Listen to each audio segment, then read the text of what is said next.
Steve, not gonna be able to.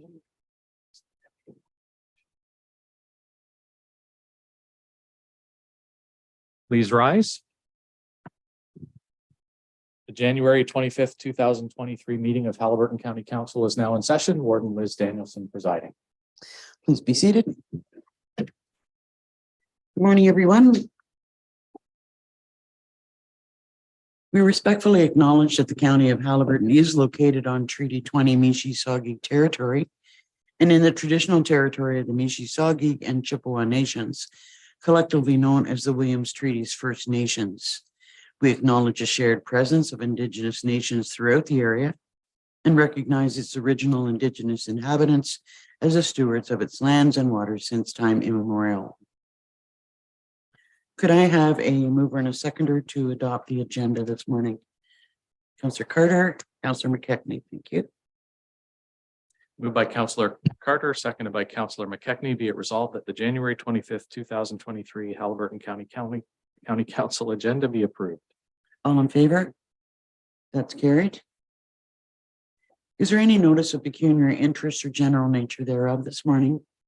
Councillor Dayu? Actually, I can let you know that Councillor Dayu has filed a form that we require on item number 11.5, the short-term rental study update. And she is pending a final conversation with the Integrity Commissioner. She is declaring a conflict of interest or potential conflict of interest due to her ownership of a tourist accommodation business. Thank you. Moving on, could I have a mover and a seconder to adopt the minutes of the December the 14th meeting? Councillor Siri and Dayu. Moved by Councillor Ferry, seconded by Councillor Dayu. Be it resolved that the minutes from the December 14th, 2022 meeting of Halliburton County Council be adopted as circulated. All in favor? That's carried. I don't believe there's any business arising from our previous meeting. So we'll move into delegations. And the first delegation is the county's comprehensive review of our growth forecast. And we have Jamie Cook and Peter Simisisco. I'm sorry if I got that wrong, from Watson and Associates. My apologies. Morning, gentlemen. Good morning. Good morning.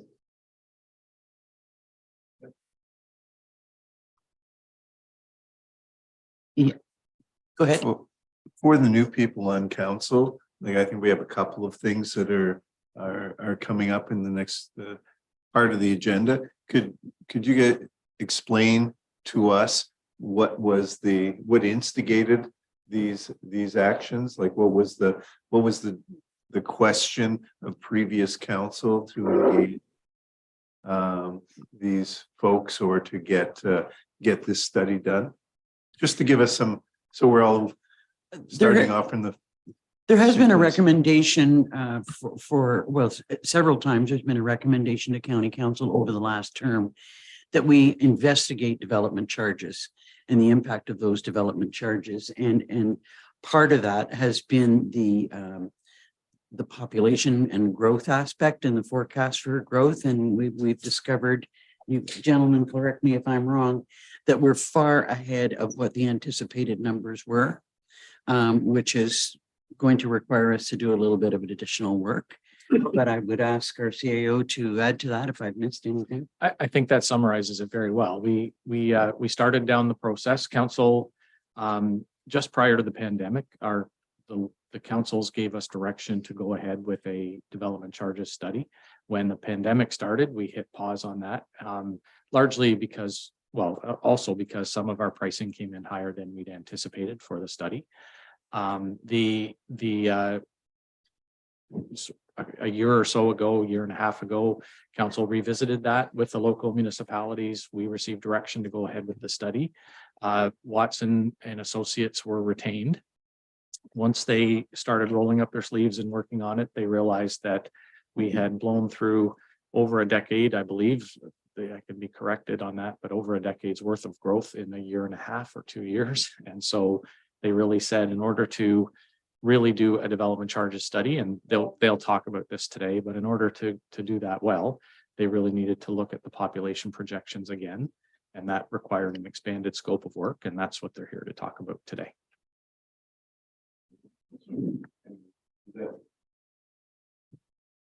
Is that work complete, or is this looking to push forward and this is what we would do to do that? Basically, we have a price, and they're going to give us a sort of a summary of where we are with development charges world, which is changing rapidly. They're going to talk about what work they propose to do as part of the population growth projections. I think Director Stone has some information about some other potential uses for that information, because it won't just inform the development charges study. It will also inform our official plan update and some other things. And so he'll talk about that. But yeah, no, the work has not begun and won't begin until council approve the work. Thank you. So with that, we will over to you, gentlemen, to give us your presentation. Great, thank you. Well, I'm going to start off. So good morning, Your Worship and members of council. Again, my name is Jamie Cook, and I'm a managing partner, excuse me, with Watson Associates. I'm also here with Peter Simcisco, who is also a managing partner with Watson Associates. And it's a pleasure to be here this morning to speak to you and provide you a brief overview of the Phase 1 Comprehensive Review Study, as well as the Development Charges Background Study, which our firm is planning to undertake on behalf of Halberton County.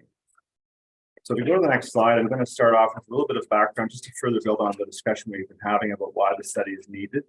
And as the CAO just identified, since the release of the county's official plan in 2017, Halberton has been experiencing significantly stronger growth pressure than previously anticipated. And this has been further exacerbated in recent years due to the impacts of COVID-19. When we more specifically look at the forecast, you can see in looking at the 2021 census results that the county is about 80% all of the way there to their 2036 forecast. So as of 2021, we're about 80% to the 2036 population. But when we look at housing, we've actually already reached and exceeded the 2036 housing forecast for the permanent housing projections in 2036 as of 2021. There's also a need to look at impacts of Bill 23 with respect to the way we forecast our housing needs by type as well as tenure. So rental and ownership, as well as affordability. And Pete's going to be speaking to the impacts on the DC with respect to Bill 23 later in the presentation. So as a result of these recent growth pressures, there's a need to update the county's long-term population, housing, and employment forecast. This study will represent the Phase 1 component of the county's comprehensive review study. So a comprehensive review is essentially an official plan update or official plan review.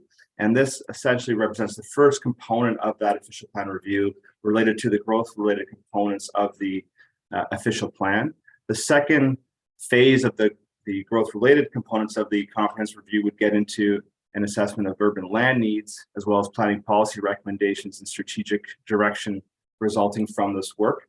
This scope of this study is only to date to address the Phase 1 component, which is the population, housing, and employment projections, as well as the allocations. Next slide.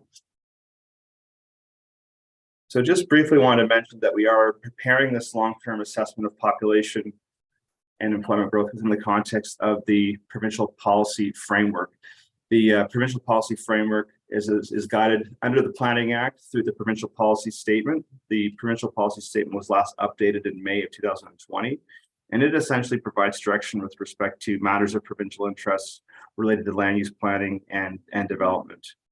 One of the key changes, and there's many, but one of the key changes to the PPS in 2020 was it did extend the long-term horizon for assessing urban land requirements within Ontario from a 20-year period to a 25-year period.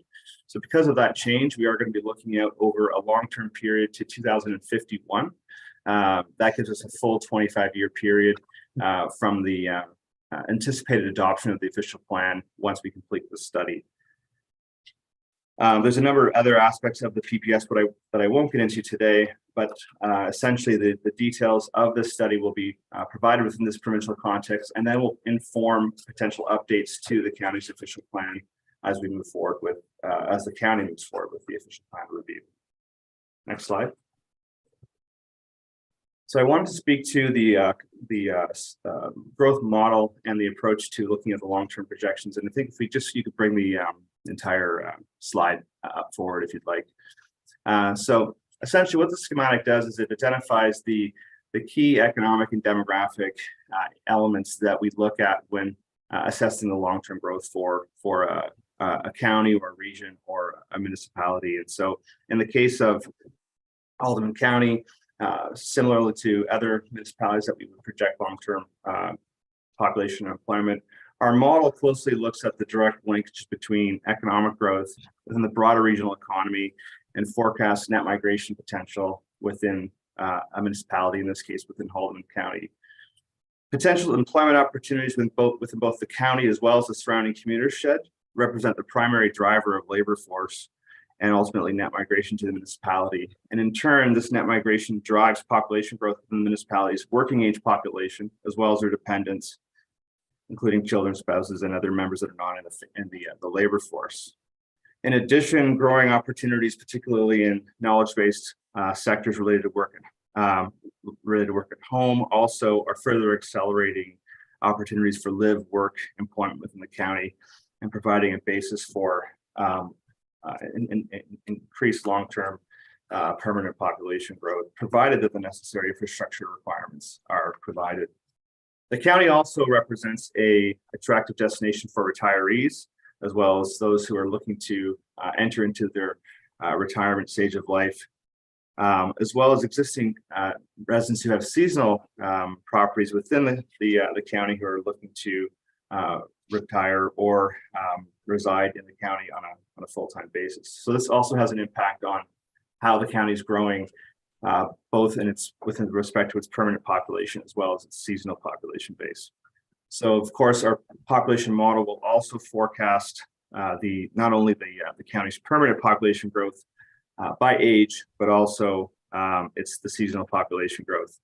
Once we have assessed the population growth and the population growth by age structure, we can then look at the need for housing. Housing will be assessed by type of housing. So structure type typically is divided into or categorized into different forms of density types, including low density, medium density, and high density housing forms. We'll also briefly look at housing tenure and briefly assess housing affordability to provide input into the DC calculations and Bill 23 requirements.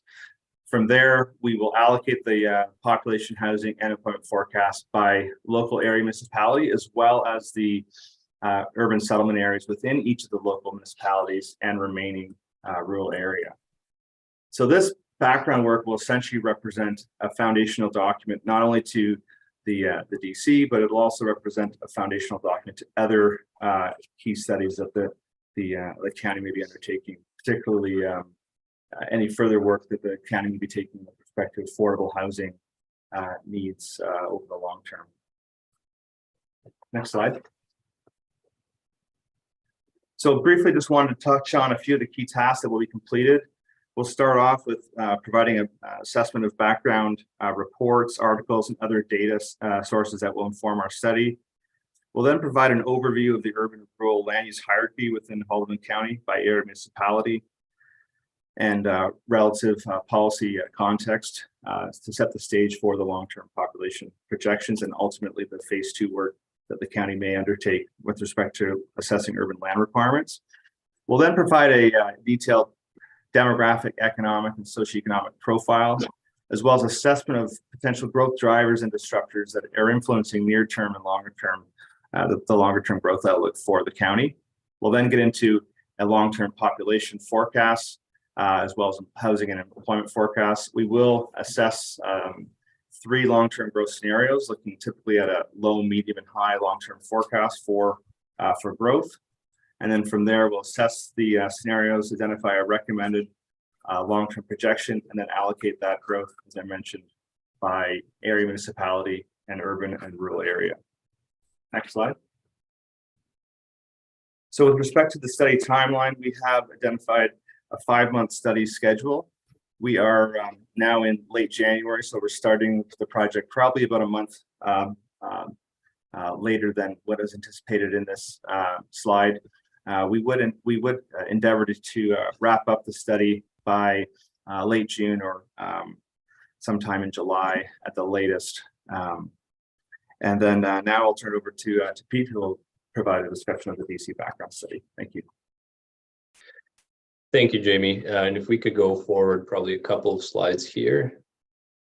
Thank you. So tying into the comprehensive review is the development charges study that we are undertaking for the county and the area municipalities. And we wanted to provide council with a brief update on the status of this because the timeline has somewhat changed from what we originally anticipated. So on the slide here, we have a high-level overview of the work plan for the development charges study, which highlights the key milestones along the way.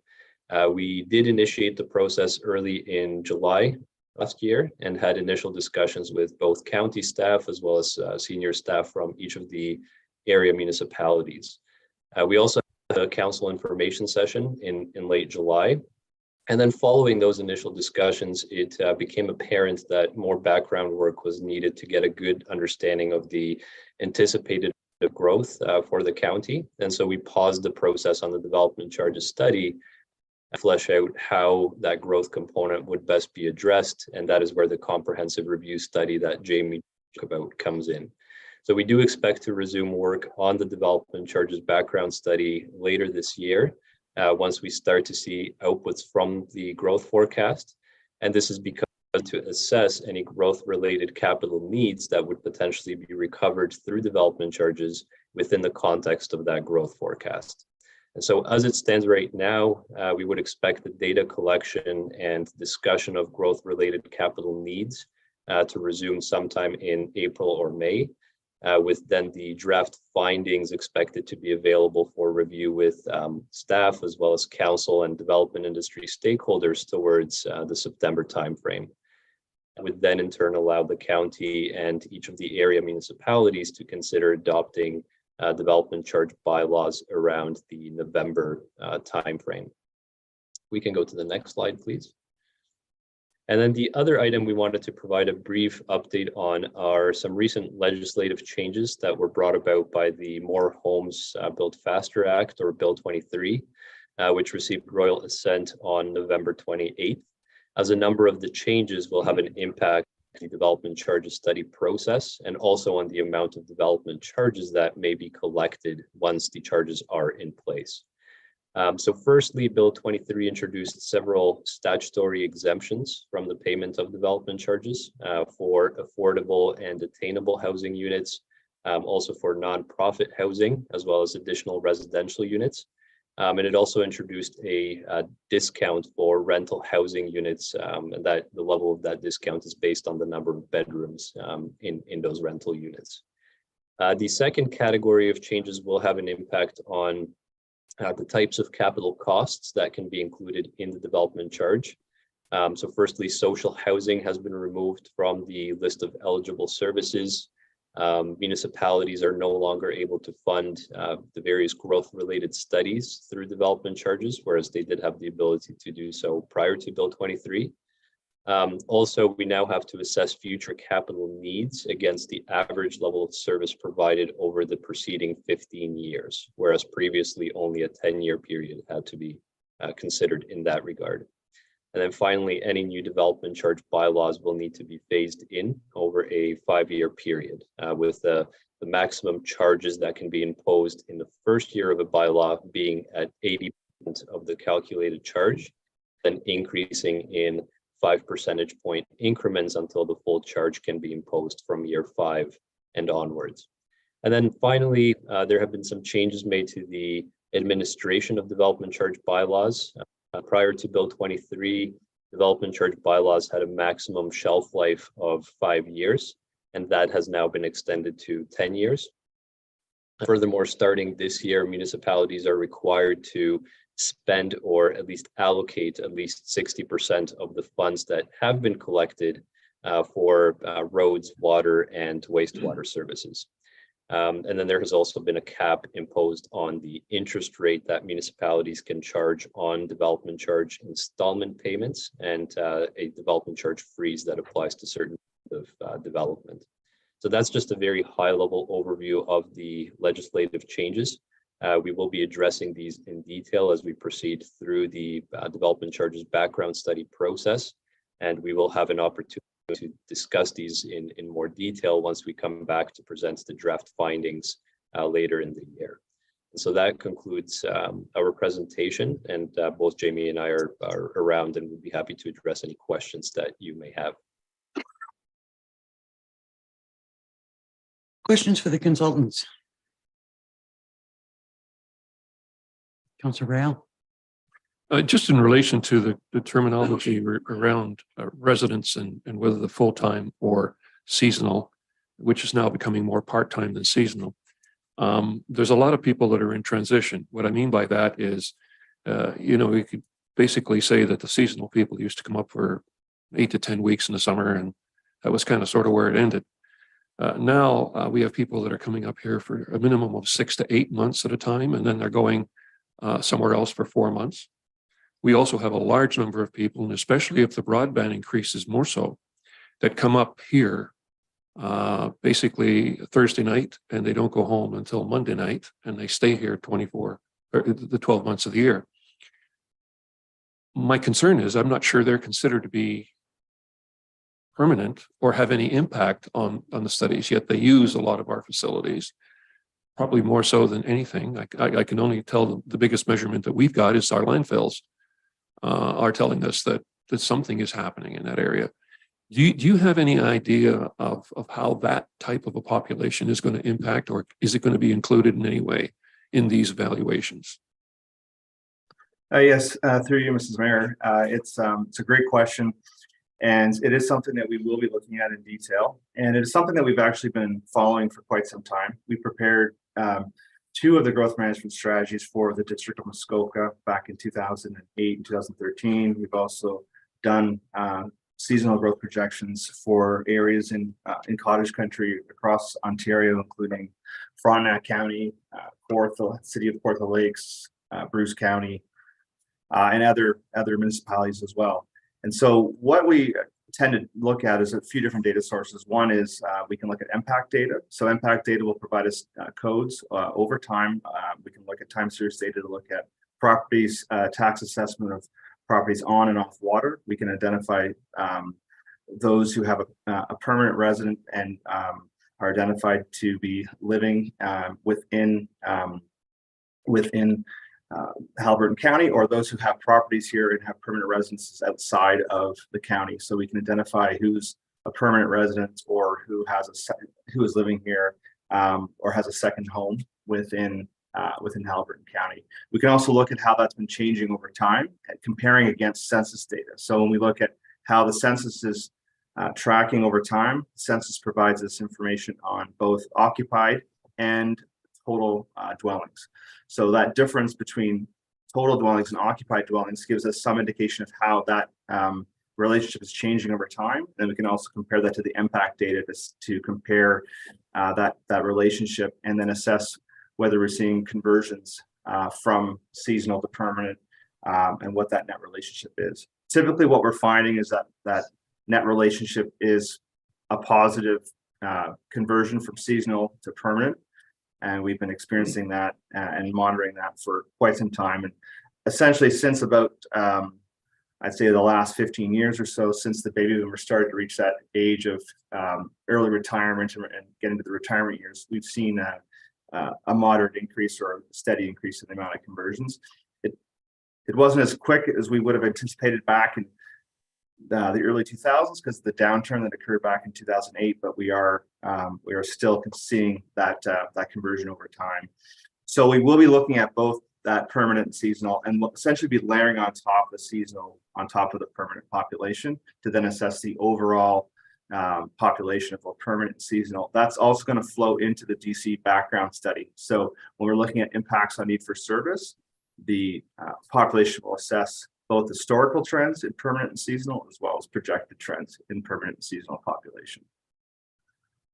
One question that I would have with respect to the impact data. We've heard kind of loud and clear at a recent conference how far behind, and been reminded how far behind the assessment work is with MPAC. I'm just wondering how that would affect your work. And the fact that the province hasn't actually given them the nod to go ahead and do further assessments yet. So how does that figure into what you're suggesting you're going to use for data? Well, I guess we are only able to assess the data that's out there. So we can look at the latest information that we've got from MPAC. We can also review that against the 2021 census. We can also refer and rely on best practices, looking at other studies that we've done with respect to assessing permanent and seasonal population. For example, the District of Muskoka does prepare a second home study, and they are updating that study this year. That is also, I think, a useful document to provide a broader sort of resource to some of these trends that we are addressing. I think it's fair to say that this is an area that's difficult to assess with precision because of the data, and so we will rely on the data we have. We can also rely on more anecdotal information as well. We can engage with stakeholders, including developers, realtors, and brokers, to also provide and bolster our analysis with local sort of boots on the ground, so to speak, to understand and assess these trends. I think first to Councillor Dayu, then Councillor Fury. Thank you. I'm delighted to hear about the focus on the difference between permanent and seasonal, et cetera, because I think that does speak to the heart of what makes our jurisdiction slightly more complicated than other jurisdictions where the population is the population. And development charges study obviously needs a set number of figures, but I am really curious to hear either from Mr. Rutter or from other members of staff, the other ways in which we might engage your data sets, your resultant data sets, towards our strategic thinking and planning. You mentioned the OP, Mike, but I think about paramedic services, I think about landfills, and that's where I think the differential between the seasonal and the permanent and as Councillor Rael was saying, the slow conversion from one to the other gets really, really exciting. So is there, I presume there have been, what are the conversations between other departments and this study to make sure that the data that we get out of it can be best applied to those needs as well? I believe we're going to be hearing from Mr. Stone here in a little bit that might relate to that particular question, how we can use that information. I just want to stick for now to questions for the consultants on what they presented so far, if we might. Councillor Fury. Okay, I have a two-part question. The first one, how much will Bill 23 impact future development charges in a county like Haliburton? You have an idea? So that is something that we will certainly be addressing through the study, and that's as Jamie spoke about earlier, the growth forecast work has changed a little bit in terms of how the development is aggregated by type of unit, and looking at tenure, whether they're ownership or rental units, so that we can as accurately as possible assess the future development charges that might be collected in light of the exemptions that have been imposed or introduced by Bill 23. So I think it's too early to tell right now, but as we go through the development charges study process, we will be assessing kind of the impacts of Bill 23 on the development charges that the county and area municipalities would be expected to collect under the new rules. I just from the conversation I heard from you, it sounds like it's a substantial amount. Anyway, the other thing that's one of the impediments that we have in Haliburton County is the provincial policy statement. And how are we going to deal with that? We have all kinds of, they want the development in the rural, in the hamlet areas, but we only have 2 hamlet areas with any service here. And I know all kinds of people that they're on year-round roads, they get the buses going by, everything they're getting all the services that rural Ontario gets, but they can't sever because of the provincial policy statement that overrides our county official plan and district plan.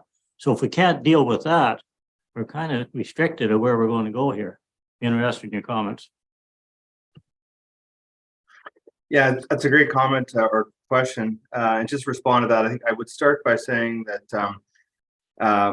first of all, we do have to look at the PPS, and there is as I mentioned, it is a key guiding document to the way we project growth and conduct comprehensive reviews, and ultimately it'll inform how the province reviews the work that's done on this comprehensive review on the OP. But I would note that as identified through Bill 23, the province is now reviewing the PPS. They are considering and identifying the need to look at more opportunity for a broader range of uses and potentially more permissions for development in rural areas. We will continue to review that work along with the province. We tend to really emphasize the need to strike the proper balance when we're looking at allocating growth between urban and rural, recognizing that your rural settlement areas and your rural area do represent a very key important component of your economic growth potential and opportunities to provide for housing and labor over the long-term period. But at the same time, we do want to make sure that we're providing an urban structure and ultimately a land use framework that ensures that you are providing a sustainable and a long-term plan for growth and management of that growth that can be serviced and maintained over a long period of time. So typically, large-scale developments that are not serviced are typically not the focus of rural areas or rural settlement areas that are not on full services. But I would note that we have worked in many municipalities across Ontario that are in the same situation that you're in. We just finished a study in Frontenac County, for example.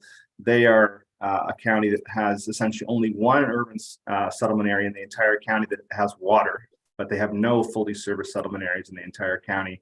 So one of the things that they are continuing to investigate is opportunities for communal servicing to accommodate growth within unserviced settlement areas. So there will be a need to have further discussions with the county planning department as well as council to determine appropriate solutions and sustainable solutions to accommodate growth in the rural area as well as other areas with services. Go ahead. Oh, I guess my concern is that if the province doesn't change its policies, then you can do and suggest whatever you like, but we still are not going to be able to do it. So I think we maybe got the horse behind the cart instead of ahead of it here. I'm not sure. Councillor Carter. Go ahead if you wanted to respond to that. Well, I would just in response to that, I would say that I've been preparing these long-term growth management strategies for a very long time, for several decades. And I would note that we have gone through a period of a very restrictive land use planning process through the Liberal government years back in the mid-2000s and early 2000s to a period where there's considerably more I think flexibility, I would say, for municipalities to grow and expand boundaries, as well as to accommodate a range of housing options within both urban and rural areas. So the potential to have dialogue with the province to and address concerns and identify solutions to providing a broader range of housing within the rural areas probably never been better, in my opinion, at least in the last 2 to 3 decades. But I think the key to ultimately the long-term solution is that it has to be a sustainable solution from both a land use perspective, but also from a servicing perspective. So that is the key challenge, that and even with communal servicing, it can ultimately lead to potential risks that could fall on a municipality's shoulders if ultimately that the servicing arrangements are not properly addressed in terms of the risks of a communal system in a rural settlement area or rural area.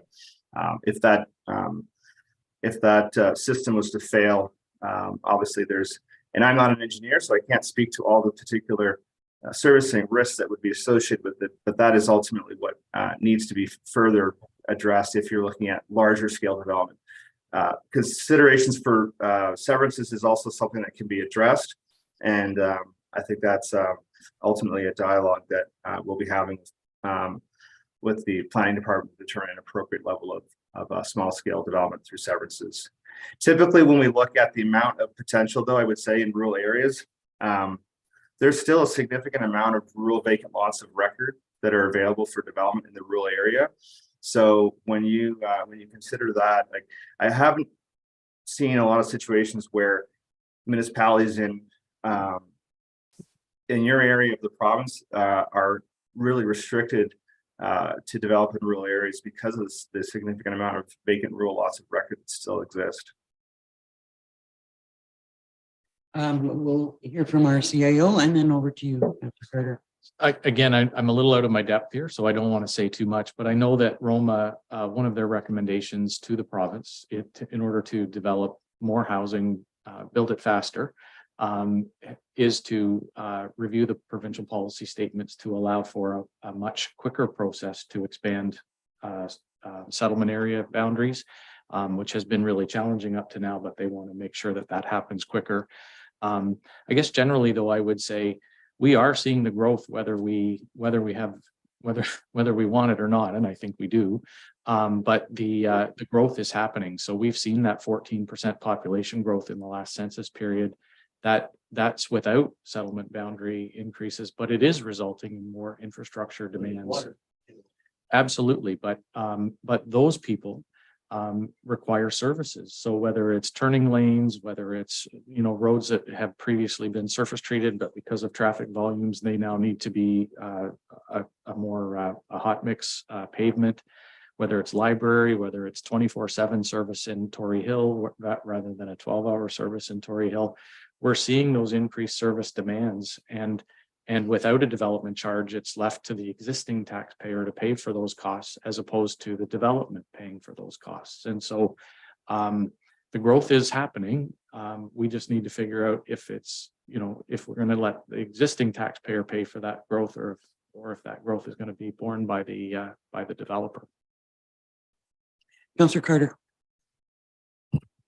So I'm highly supportive of us having development charges, because I think as we expand, the demands on the infrastructure are such that we are going to have to make some very large purchases over the next while.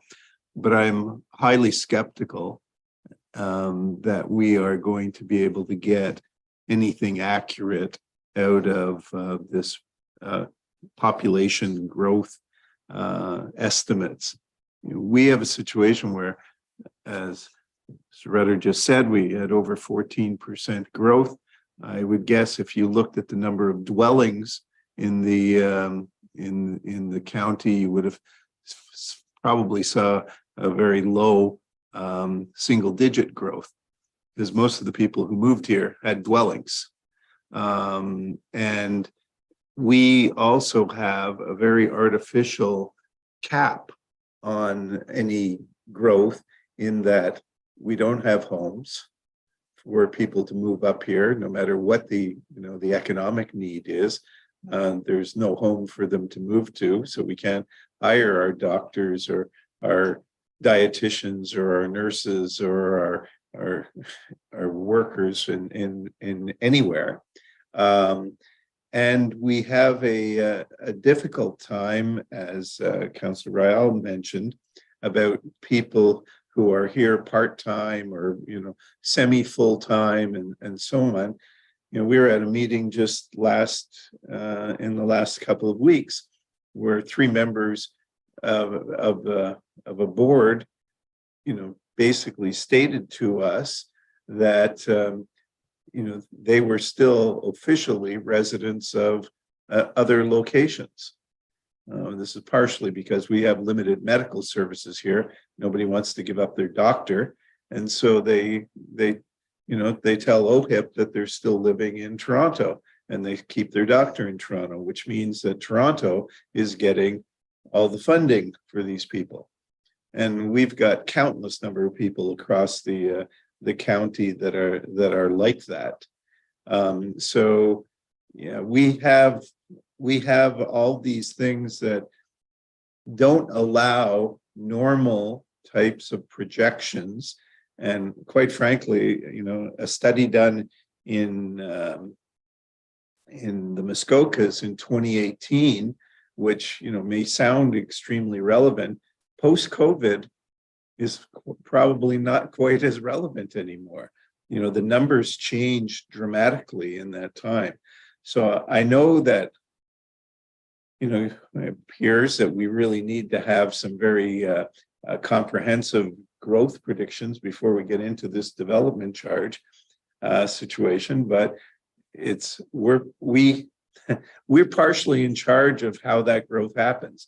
If we don't get some housing, we're not going to get a population growth of people who are workers. Most of the people who are moving here are retirees, and they're retirees moving into a dwelling they already have.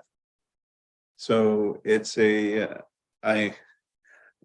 seems like a lot of money to come up with a projection that, I don't want to have something that's 2 times an estimate multiplied by a guess. I would really like us to have something that is, worthwhile. And I almost think that you could get a group of people together and just come up with a number that will be as accurate as any quantitative study and projection that could be produced.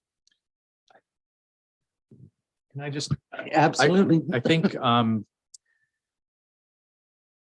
yeah, it was. First of all, I think not little, CN Watson are the leader in this business. And so I think if we have any hope of getting a reliable estimate, then it will come from them.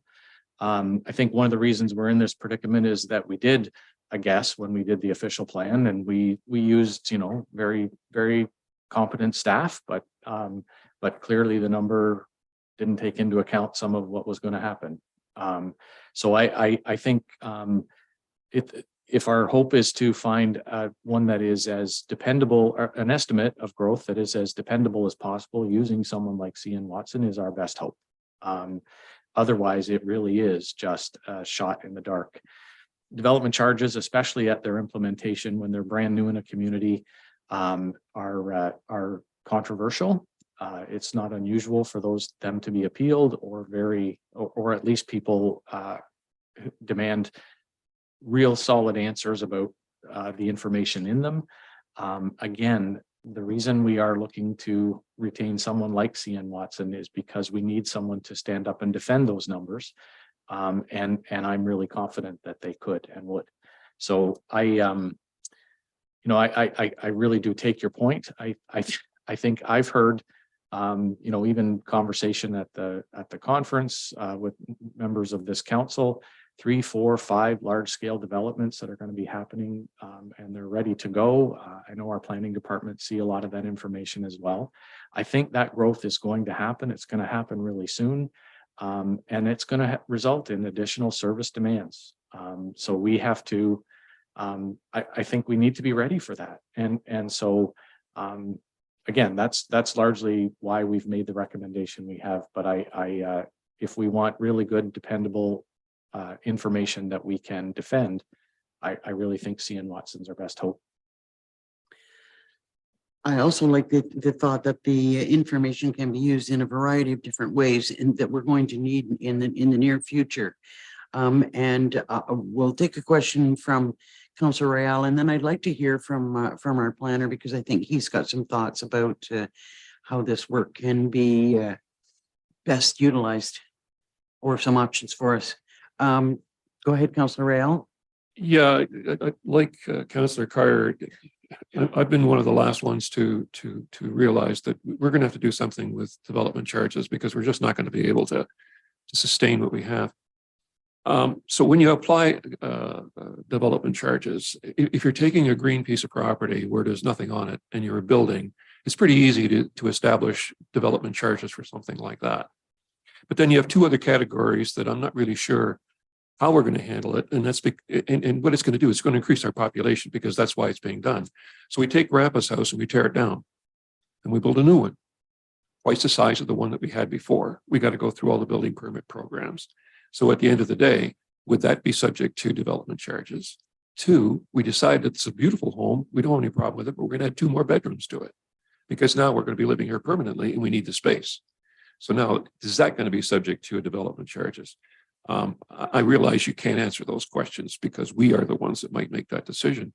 But are those the kind of things that could be impacted either by or excluded from development charges? Yes, I think I can answer that. So we do, the question pertains, I think, largely to what happens in cases where it's not development of a greenfield or a vacant plot of land, but redevelopment to different uses typically is something that development charges would apply in that case. But however, a municipality also needs to observe a credit for the use that existed on the site prior to the redevelopment, to recognize that there was already some service capacity that existed in light of the development that pre-existed. And then we're looking at how does the service demand effectively change with the new use that's going to be on that property. So that is something that's addressed through development charge policies, which we will be addressing once we go through the calculation of what the charge is. We will get more into the policy discussion of how is this imposed on different types of development, what are the policies around redevelopment credits, how are those applied, and so on. Let us hear from Mr. Stone, and then we'll take on further questions and hear further comments. Good morning. Good morning, Madam Warden, rest of council. I apologize for the frog that's in my throat. But one of the things you'll heard from the presenters that there's a number of opportunities to take advantage of the growth projections. The biggest one for planners is really to look at the rationalization of our settlement boundaries. And that Jamie alluded to that in terms of phase 2. But we've already got a number of local builders and developers who are interested in looking at expanding the boundary to take advantage of their lands. And I think the challenge that we have is we can't substantiate those changes with our growth projections that we have now, because as you can see in the report that you'll review in a few minutes, we're already at that limit. So I can't say to the province, well, we need to add another 100,000, maybe 2,000 acres of settlement area because we've already maxed out our growth. So what this does is helps make that next conversation with the province much easier, because we can demonstrate, yes, we've exceeded our unit counts for a number of years, and we anticipate that unit count to continue because this is a great place to live, work, and play. And that's what, Scott and economic development is going to be doing over the next number of years. So to Councillor Dayou's point about can we use population projections in any other program within the county and at the township level? And the answer is absolutely yes. Peter was actually showing as part of the development charges study, he mentioned about data collection. So what Jamie's going to be doing is gathering new information on our growth projections, look at the past, forecast for the future. And then Peter's going to go take that information back to folks like Tim, to Robert, and say, okay, this is what we anticipate in the next 10 years, because that's the breadth of this study. And Robert can figure out, well, does that mean I'm going to have to extend roads or widen roads and put in lights here, there, and everywhere? And does, in the case of having 10,000 more people in 10 years, let's say, does that affect ambulance services? So yes, it can be used almost immediately in regards to this study, but it also can build upon what we do over the next 10 years when we're looking at attracting investment. When you can go to would-be developers either in the community now, or want to come, you can say, well, we've looked into it. The community is going to expand. We want you to be a part of that. So I hope that helps. It does help. Yeah. Further questions? Did you have a additional question? Thank you. And add to the list, no doubt you have right there in front of you. I think our climate change numbers are also determinant on who we have at any one point in the county. And so I'm sure that would support those numbers as well. I did have a thought on Councillor Carter's comments regarding funding allocations such as OHIP and who gets signed up where and how that, the implications for here. At Roma, which wrapped up yesterday, there were a number of speakers I found who were referring to specifically this point, how the rural way of life is not understood through the correct lens. And the way we discuss the rural reality has to be shifted so that higher orders of government understand what our real needs are. And I think this is one of those excellent examples of, if we had information to show, yeah, look, we've got X number of people who may have signed up with their doctor in Kitchener, Ontario, but in terms of healthcare requirements, we require this because the landscape here, the demographic landscape here is so radically different from what you would see in downtown Toronto or elsewhere, that I suspect as we move forward as a collective of rural municipalities and higher tiers, we might see an increased call for precisely this sort of data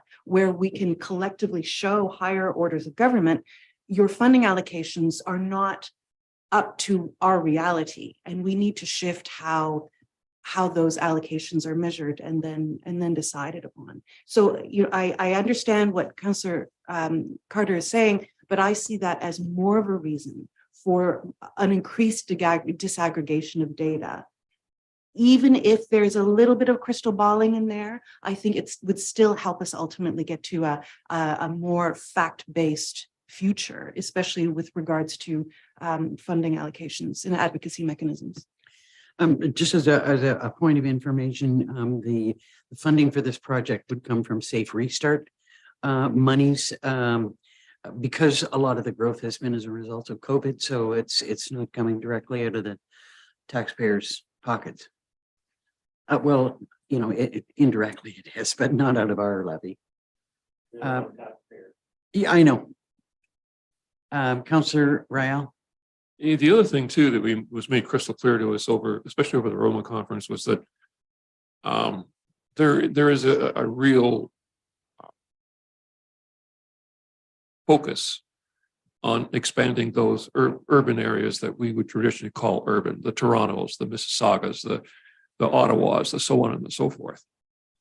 And then you get people that are living there now and saying, I've had enough. It's not, I have to go 4 blocks and I'm not going to spend 2 hours going 4 blocks. So I'm going to move outside. And as places like us develop broadband and develop opportunities for employment, and as companies begin to realize that remote working is going to be part of what's going to be in the future, people are coming here. They're not coming here because, gosh, we got Great Lakes and stuff, although we do, and that's not an issue. But they're coming here because the ability to live here affordably, the way things are happening. And yet at the end of the day, we don't have a place to put them. And I'm beginning to realize that through development charges, through the kind of population studies that you're proposing, which I think we have to do, is where are we going to be 10 years from now? If that exodus continues, we're going to be in duck soup beyond what we understand. If we're already at 14%, what's it going to be like 5-10 years from now? And are we going to be ready? And the answer, as I understand it, we're not ready now. So why would we be ready 10 years from now if we don't start looking into it? Other questions at this point in time? So we're looking for authorization to approve, to move forward with this project. No, so basically we're at first, we're asking just to receive the delegation and the information, and then Steve's report after, which will take place sort of 2 or 3 items further along on the agenda. We'll ask for direction to proceed. Okay. So could I have a mover and a seconder to receive this report? Councillors Carter and Dayu, thank you. Moved by Councillor Carter, seconded by Councillor Dayu. Be it resolved that Halliburton County Council receives for information the delegation from Jamie Cook and Peter Simasisco of Watson and Associates, providing the members with a rationale for the comprehensive review study relating to growth in Halliburton County. All in favor? That's carried. Thank you, gentlemen. Thank you. Thank you. So next on our agenda is an update on our economic development strategy. And we'll be hearing from Tanya Cron from Trexer Harrop Consulting Group.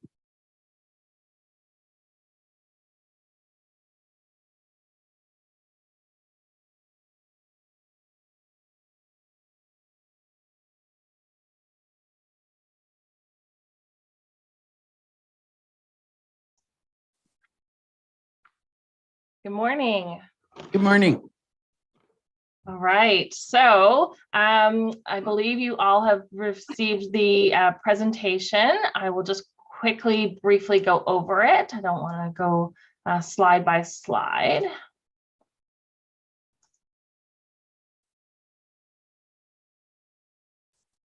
Just to quickly introduce myself. So my name is Tanya Cran. I am the co-founder of Strexer Harrop Consulting Group. We are based in Bridgenorth, just about an hour south of you in Peterborough County. We only work on rural municipal economic development strategies and other strategies that are important to rural communities. Up until this year, it's been primarily broadband. We work with Rogers on their rural expansion plans. And now we are working on a lot of housing. That was the major topic at Roma this week. So with this strategy, we were hired to focus on economic development for the entire county, not focusing specifically on tourism. Majority of residents and businesses feel that tourism is the sole focus of the county. So this report is specifically on all aspects. That's not to say tourism doesn't have a role in the economy, but the other sectors do drive the economy year round.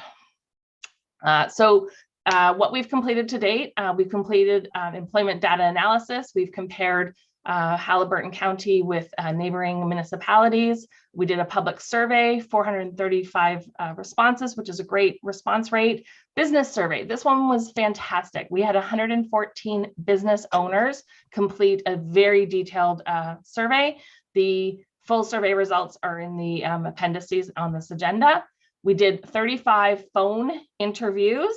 So now we've completed the community consultations. Those were 7 virtual consultations. Some were in the evenings throughout the day. And there was over 35 registered, and I believe 27 actual business owners participated in that. And those were about a 1-hour consultation. Report today. Actually, I had February 22nd on the brain because that was Roma. It was actually today. And then we'll be taking your input today and working on the final strategy report for council in April. The first thing I'm just going to highlight here, this chart was very confusing to a lot of the people that we presented it to in the consultations. This is registered businesses in Halliburton County. So there are 2,039 registered businesses in Halliburton County. And then the columns in the center are the number of employees that are reported to CRA. So in the construction industry, there are 409 businesses total, and 136 of them have 1 to 4 employees. So that's not 136 employees, that's 136 registered businesses with 1 to 4 employees. And then the second last column where it says unknown number of employees, those are typically your sole proprietors that don't have people on payroll, or they pay them as a contracted service where they write them a check, but they're not responsible for payroll remittances. In one of the virtual consultations that we had, a former Halliburton County employee reported that the last numbers that were available, I believe, were 2016, and the county had approximately 1,600 businesses. So yes, this data is pre-COVID. However, as you know, data is very difficult to come by, but this is the most recent data that is available. I'm gonna just quickly talk about the jobs and average wage. So again, tourism is assumed to be the biggest economic driver, but when you actually look at this report, it shows you that sectors like construction is one of the highest employers, 700 jobs in the county, and the average wage is 40,252. So that's much higher than the traditional tourism. The other one is the healthcare and social assistance, 728 jobs, $46,093 is the average wage. So I'm not going to go into a lot of detail about this, but our report and our recommendations are going to be is going to support all sectors, especially these sectors that offer year-round employment and good paying wages. I'm going to skip this slide. This one, again, hearing directly from the business owners is really, it's also going to help your development charges report. 54% of the respondents said they are looking to hire in 12 months. I believe that was 62 businesses are planning to hire. So this is the improvements that they made in 2022. And then the plans for the next 3 years. This is an amazing response. 28 businesses, so this is not 28%, 28 businesses said that they are going to build an expansion. So that's huge. That is retaining your existing businesses and helping them grow. So a lot of communities that we work with want to attract new development and new business, but there's so much in your community already that they just want a little bit of help. And that's where your economic development team and your planning and development staff can assist them with helping speed things up. The next one, the sell, close, or downsize. There was only, I believe, 1 or 2 businesses that wanted to close or downsize. The majority were selling the company. We just didn't want to isolate that one business that was looking to close. But there's a lot of succession planning happening in your county. People are looking to retire. They've built a great business and they're looking to get out of their business and move on. So one of the last questions we asked in the public survey and the businesses was, what should Haliburton County focus on to grow jobs in the economy? We had lots of comments in the actual virtual consultations that we shouldn't be using the word grow jobs, it's fill jobs. So that's the biggest challenge that everyone is facing. No surprise to any of you on this meeting today. But the number one thing is increasing housing, but it's the apartments. It's for the young families. It's for those early career individuals, people that are just recent graduates. They're not ready yet to buy their forever home and they don't want it. Put yourself in your 20-something-year-old shoes. You weren't ready to buy your house and settle down. You wanted to get an apartment. So what's happening is, if there's a recent grad and there's a job posting in Haliburton County or in Peterborough County, and they go on their interviews and they're like, great, love the job in Haliburton County, but I can't find an apartment to live. But guess what? I can find an apartment in Peterborough. So that's what's happening, is there just is a lack of apartments in Haliburton County. Some other things that were brought up, young families. This was a huge thing, was young families want activities for young families, things like a swimming pool. I know that's a hot topic for any municipality, but not every young family wants their children to play hockey, but every young family does want their children to learn how to swim. And right now they have to drive an hour and a half to find a pool to teach their children how to swim. Transportation, daycare, healthcare jobs, speeding up permits, reducing red tape, bylaw consistency. Green economy is a really exciting one. I do a lot of consulting in the green economy. My former role prior to getting into consulting was the manager of innovation at the city of Kawartha Lakes. So we did a lot with the green economy, water, wastewater innovation, working with Aqua. For those of you, I don't know if you were able to attend the Aqua session at Roma, where they talked about innovation in rural communities. You can't use the big massive water and wastewater systems. You need to use smaller, innovative systems to get those more rural areas the services they need. I got to attend your session by John Watson from Dysart on the food cycler, and fantastic presentation. Everybody loved it and was complimentary of what you're doing with the food cycling program. And he made a comment about supplies and purchasing filters off of Amazon. So I went right up to him after the presentation. And I said, no, let's get those filters into Haliburton County. Let's find some retailers that can stock those items so that it contributes to the green economy. Another thing that he mentioned, and it wasn't related to the food cycler, was that the majority of your landfill is construction waste, which is no surprise when that's one of the highest jobs out there. The residents are, doing renovations. They're adding, making their house year round, those types of things. So that's definitely something that can contribute to the green economy. There are opportunities for everyone to participate in the green economy. So housing and apartments, #1 priority. People that or stakeholders that were familiar with the More Homes Built Faster Act support the implementation of having 3 residential units. They know that there are challenges, as talked about in the previous delegation. But really what everybody is looking for is all the municipalities to work together to figure this out. They know that there's going to be roadblocks and there's going to be barriers, but every single consultation, every single person we spoke to said, this is absolutely necessary. And we want to shift the conversation from affordable and attainable housing to workforce housing. These are for our children, our 20-something-year-old recent graduates. So these are people that are going to invest in your community for the long term. It's keeping our youth here and attracting the youth. But obviously everything has to protect the natural environment. So nobody is expecting anything to be circumvented. Just want to see how can we make this work. Supporting existing businesses. So again, businesses and residents feel that tourism is the sole focus, and more attention needs to be put on supporting construction, healthcare. Professional services is another one. I think professional services might be one of the larger, I can't remember the exact number, but that's your lawyers and your accountants and those types of consultants like me.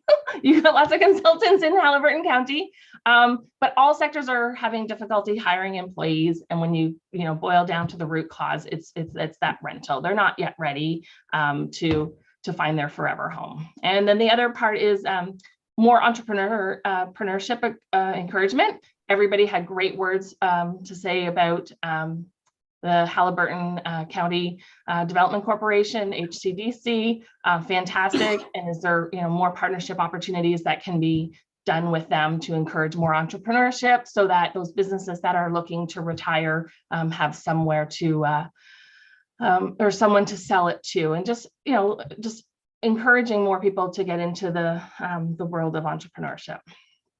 So the next step is to take all of this input that we've gathered from your residents, and we treat seasonal as residents. We don't treat them as tourists. We talked to property owner associations. They were included in this conversation. Those individuals that are treated as seasonal, they have the same needs as full-time residents. They still have to go to the hardware store. They still have to do their groceries. They have to get gas. So we treat them as residents. So all their public input is going to develop strategic priorities for objectives and roles. You can't do this alone. There's a number of partnership opportunities. We read all the council agendas and their attachments, and there's lots of things that are being worked on. Those are going to be incorporated into the economic development strategy, timing, action plan, resource requirements, and performance metrics. We want to, put targets on it. How many apartment developers is a target? Do you want to have, 3 to 4 in the pipeline? Or, we want to start working with your teams to actually put performance metrics to say, where are we towards our goal? Increasing housing or rental housing is not enough. We need a goal. We need a goal post to say, each month we're reaching out or discussing with XYZ, or we are, we sent out 7 packages in the last quarter or something like that. So we're going to have tangible targets that can be reported on to council. And that is what I have to present today. I just have one quick question. So one of the things that we do when we do the public survey is we offer a $250 gift certificate to anyone who completes the survey. We had 307 people say that they wanted to be in that draw. So if I could have someone, maybe Warden, if you would be willing to pick a number between 1 and 307, and we would notify that winner that they got a $250 gift certificate for anyone in the county. They can use it towards gas, groceries, whatever they want. Number 223. 223. Thank you so much. We will let them know. Thank you. I wasn't expecting that. A completely arbitrary number. No, that's perfect. I'm not going to ask you why you selected that.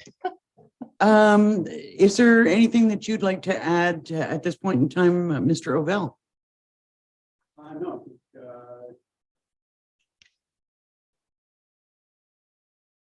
Sorry to put you on the spot.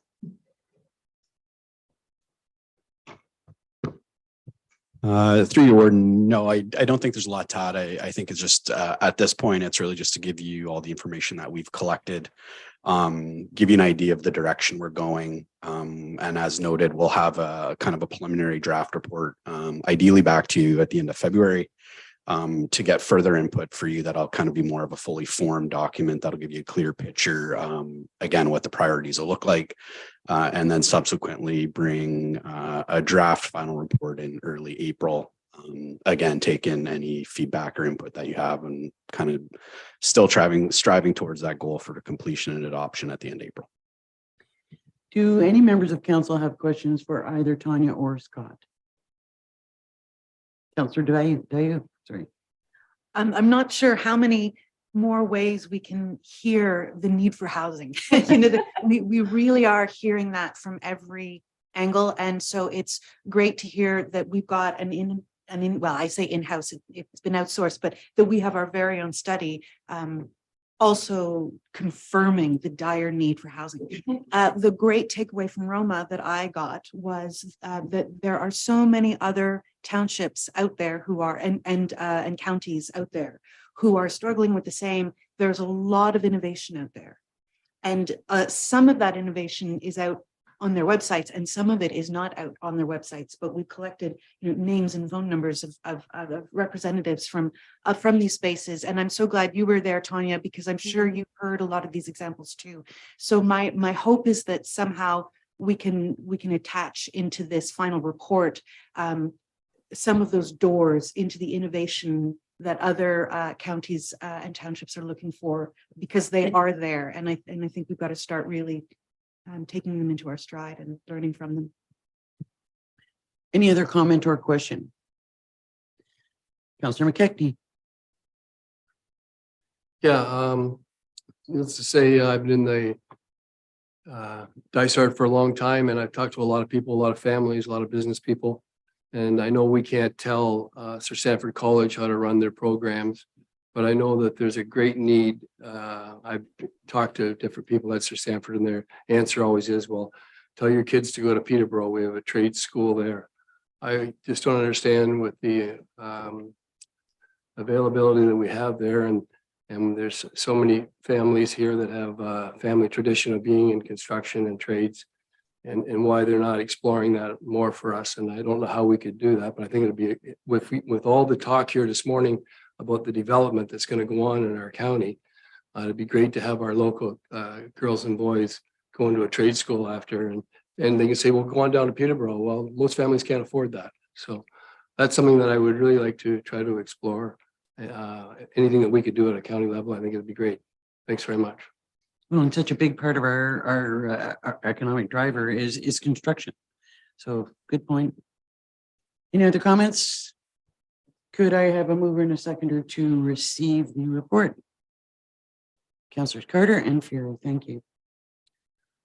Moved by Councillor Carter, seconded by Councillor Fury. Be it resolved that Halliburton County Council receives for information the delegation from Tanya Cron of Strexer Harrop Consulting Group, providing updates on the economic development strategy for Halliburton County. All in favor? That's carried. Thank you, Tanya. Thank you very much. Have a good day. The next item on the agenda is to approve the reports and recommendations from the Committee of the Whole.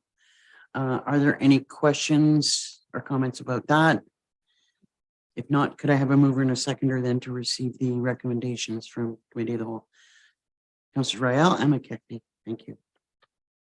Moved by Councillor Ryle, seconded by Councillor McKechnie. Be it resolved that the recommendations from the January 11th, 2023 meeting of Halliburton County Committee of the Whole be adopted by Halliburton County Council. All in favor? That's carried. And I believe maybe we'll take a 10-minute break.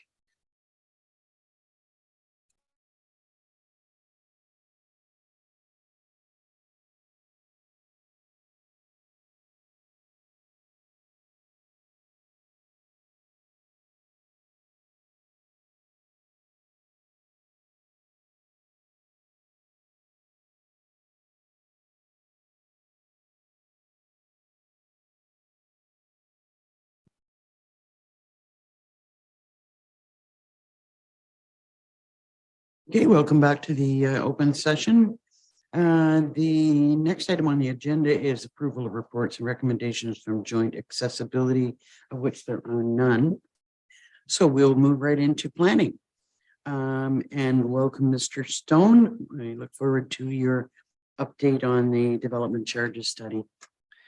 Thank you, Madam Chair, and rest of council. So we did have our consultants before you in their delegation, and much of what I've stated in the staff report, they presented to you. The couple of things that I will highlight is that I did append the growth, the population numbers from the official plan, and as well as the last census. And while it doesn't appear very good in terms of the table in the report, there's actually that table shows up much clearer as an appendix.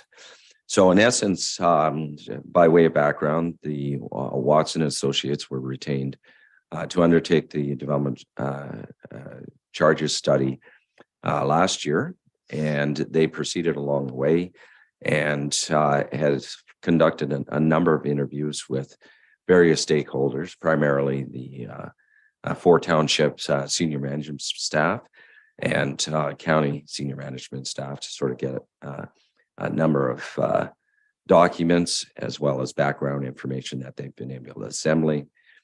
They reached out to us at the planning department as well, and that's where they came across the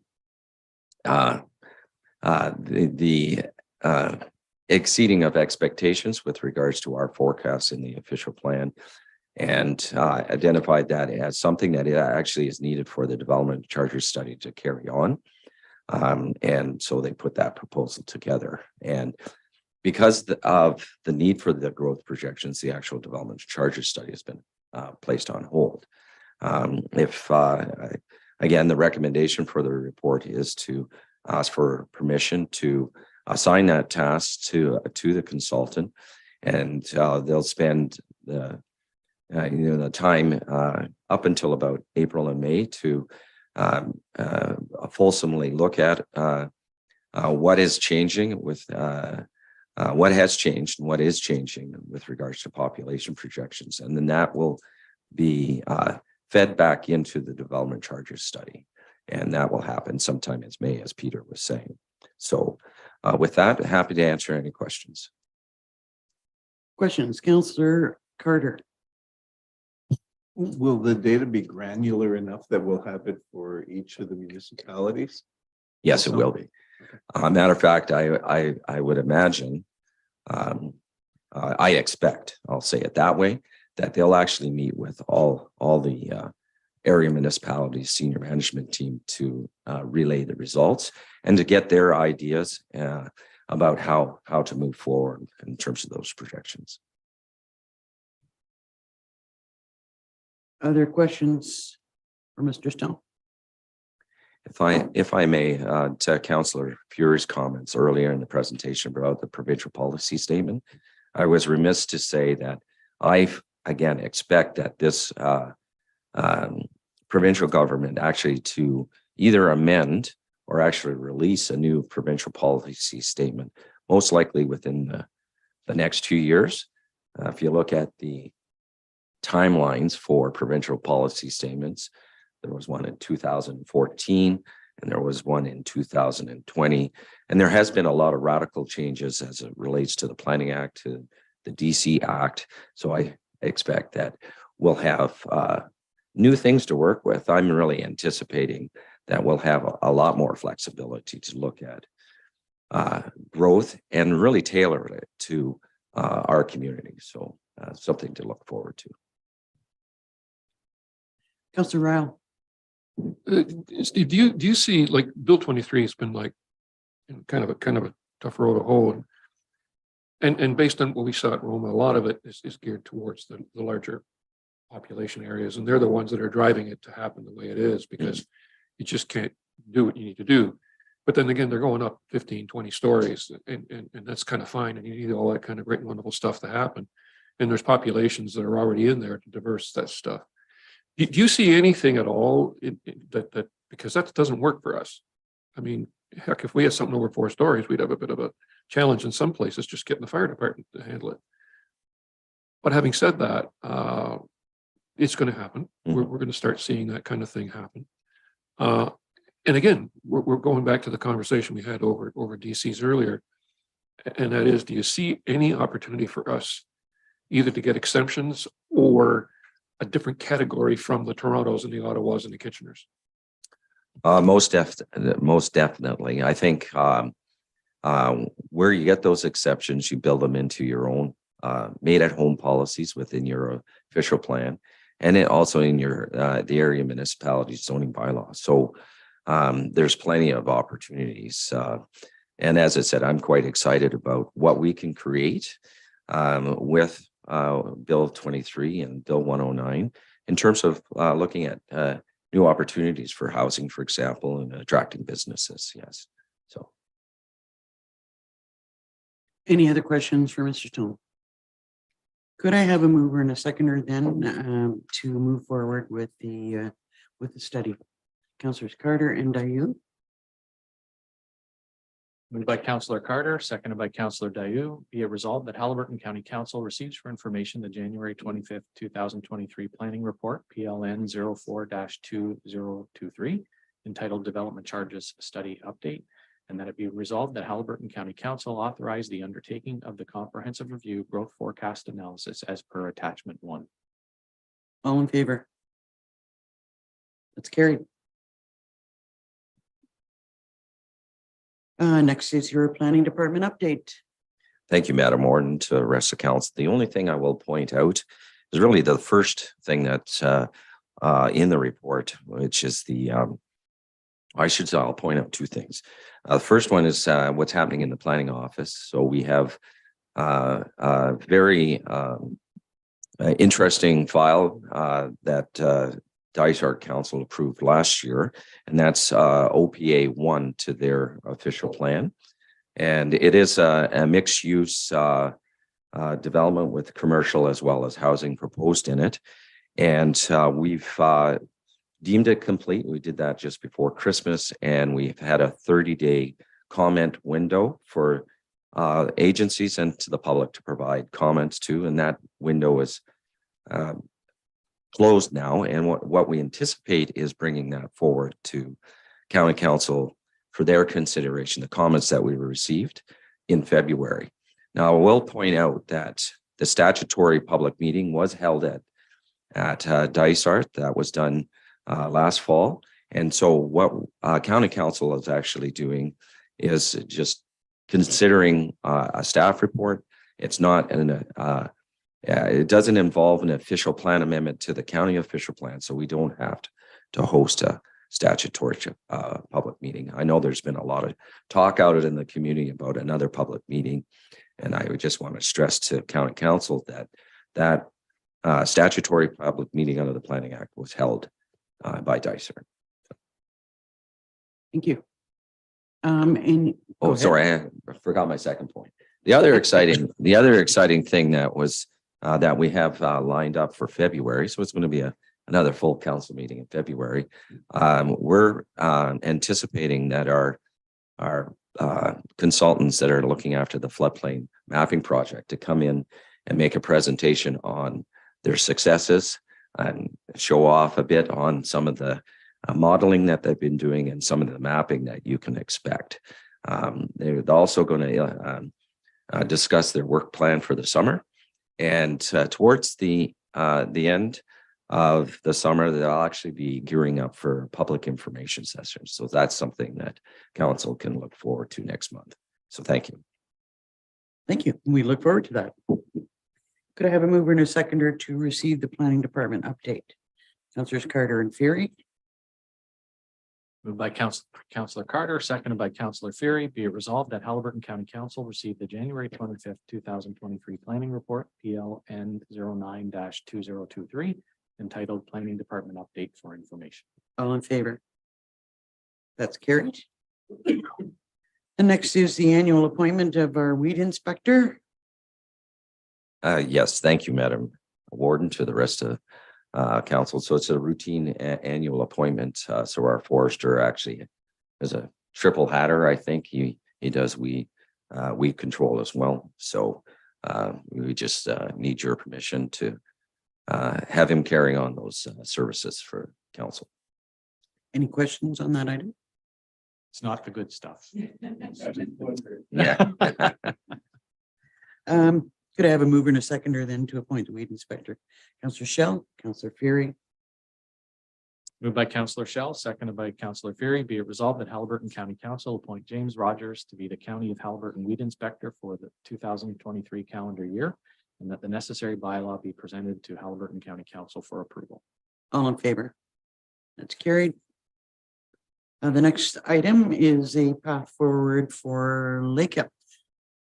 Yes, thank you, Madam Warden, to the rest of council. So this report is sort of an extension of a report that was presented to council just before Christmas.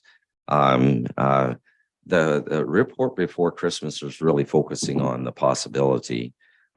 It wasn't recommended that it, but just the possibility of having a position contemplated for the Lake Health program with the real no sort of suggestion on when that should happen. And then what I've done in this report is really built on something that was mentioned with the previous council, which is to look at the possibility of creating a watershed council for the county. So I had the pleasure of dealing with my counterparts at Muskoka District, and she was quite helpful in terms of providing a number of documents, and that's been included along with the report. There's also council can get a sense of the structure of what a Lake Health a watershed council will look at. The other thing too, and you'll see this in the second part of the recommendation, is moving forward. We do have a strong partnership, a relationship with our community partners out there that are already engaged in Lake Health initiatives. And one of the things that came out of our most recent discussions was the notions of enabling or empowering our citizen scientists out in the community. And I latched on that and suggested to the two partners that we start exploring those opportunities over the next year. And they're gung-ho to be involved and to help us, as I describe it, put some flesh on the bones of a Lake Health program to be presented to councils later in the year, most likely the fall, I would imagine. The other thing too that's exciting, along with this recommendation, is you'll see ULinks actually may be presenting to council their findings from their first year of sampling operations that should come within the next month or two. So it's a good building on what's being suggested in the staff report. So thank you. Happy to answer any questions. Any questions for Steve? Councillor Dayu? Thank you. I see a lot of reference in all of these documents to community engagement and naturalization, all wonderful stuff. To what degree is it contemplated to include shorelines owned by the municipalities themselves? I do recall this as coming from the shoreline protection bylaw public engagement sessions. People were referring to that, about municipalities leading by example and taking a look at our own shorelines, our shore allowances. In Algonquin Highlands, we've been talking about potential licenses of occupation for those property owners who don't have waterfront themselves, but abut municipal shoreline and have a dock there. So I'm seeing, there's a potential point of engagement for potentially improving our own shoreline. So could you just speak to the degree to which that is contemplated?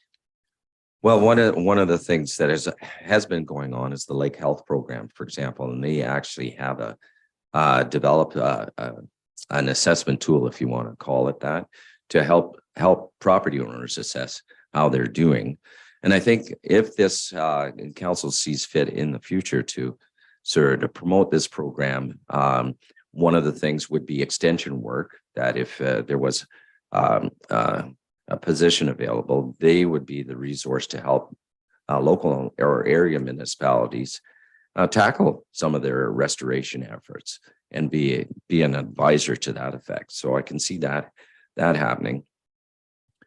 Other programs that are out there, across Canada, actually there are grants that you can apply for doing restoration work, and some of those are actually monies made available by municipalities, but they also go up as far as the federal government. So there may be opportunities, again, by extension work, to work with local municipalities to look at restoration projects that would include degraded municipal lands.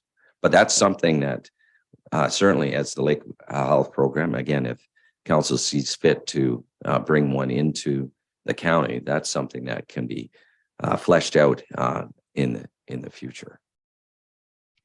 Go ahead, Councillor Dayu. Just a little follow-up on that then. I was looking specifically also at the planning technologist for Lake Health, and wondered if that could be, one of the tiny little points that gets into their job description is considering that too, if that's what council's desire is. But would you see that being a natural link as well? I do. Well, certainly. I mean, the job description that you see before you is really just a starting point. It's an example that we presented to the previous council. And I think as we to sort of look at what might happen over the next summer, let's say, if council agrees to the direction that's being presented, then we can sort of ask the partners to look at the job description and add their influence to it, and then present a revised or amended job description back to council. And then by all means, council has the opportunity to put your thumbprint, shall we say, on that job description. Councillor Real, then Fury, then Carson, and just for everyone to keep in mind that we're just at the very exploratory stage here.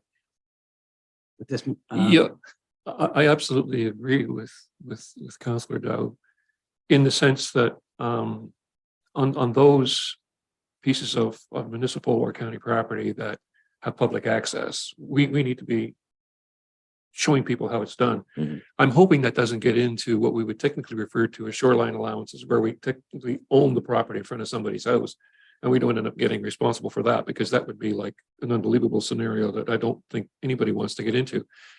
So if it's going to be applied to those that are public access or are in a position where they're like a parquet or something like that, I hope that we take the responsibility of recognizing that that's our property, and we need to lead by example.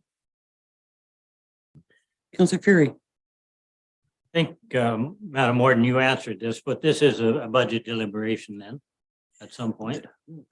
There, I do not believe at this point in time, it does not look like this year there's any budget implications at all. Okay, so. This is our existing staff exploring how we go forward, or if we go Yeah. forward with this based on, the work that they do and what groups like Trent and CHA and any other organization might I have. just think there might be some duplication here. I'd like to explore this a little farther. Thank you. Well, and that's one of the things that we always want to try and avoid, that we're reducing duplication of this kind of work. Councillor Carter.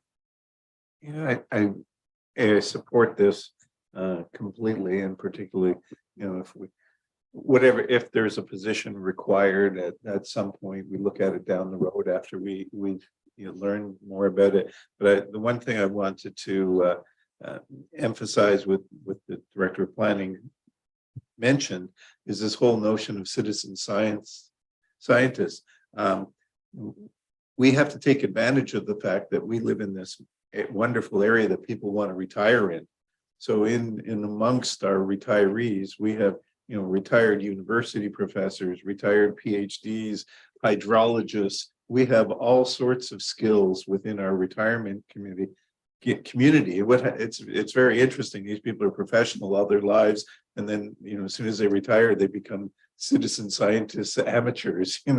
But it's we have that type of ability within our community, and that we should take advantage of through something like this. Right. Just one more comment. We're all aware that one of the things that came out of the consultations with respect to the shoreline preservation bylaw, on both sides of the fence were people saying you need more education, you need to do other kinds of work, and I think this is leading us in that direction, and I personally look forward to seeing what comes of the further exploration. Any other comments or questions? Could I have a mover and a seconder then to allow this to proceed with exploration? Councillors Carter and Dayu. Moved by Councillor Carter, seconded by Councillor Dayu. Be it resolved that Haliburton County Council received the planning report PLN 06-2023 entitled Lake Health Programming in Haliburton County, dated January 25th, 2023. And that Haliburton County Council directs staff to liaise with ULinks Center for Community-Based Research, the Coalition for Haliburton Property Owners Association, in order to develop a blueprint for a lake health monitoring program for council's consideration at a later date. All in favor? It's carried. Thank you. Yes, next item is the discussion on the short-term rental study update, and thank you, Councillor Dayu, for exiting the room. Thank you, Madam Warden, to rest of council. So again, this was a project that was initiated last summer by the previous council. They retained a consultant who reached out to the community, engaged them in a couple opportunities through survey work. They also did a fairly extensive literature review, research into existing short-term rental programs throughout Ontario, and in some cases more broadly than that. And the previous council actually suggested they look at a couple of local examples that were very close to Haliburton County, and Lake of Bays is one that stands out as one that the previous council asked for them to explore. And so they did. And then they, at the end, they conclude the study. So the study actually is over. But the conclusion of the study, they created two draft bylaws for the previous council to consider. The first one was a registration bylaw. And the effect of that was really kind of a, if I can say it simply, it's like a fact-finding mission to see out there how many business operators, and I do call them business operators, wanted to register their short-term rental business with the county. They suggested about 3 to 4 months. In hindsight, I would suggest you may want, should council want to pursue this any further, that's too short of a timeline for registration opportunities. I think you should fulsomely look at it for a year so you can take advantage of 4 seasons of rental opportunities here in the county.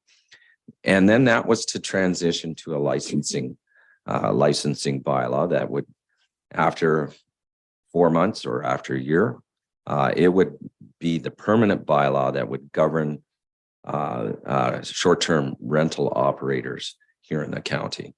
And again, it was a pattern after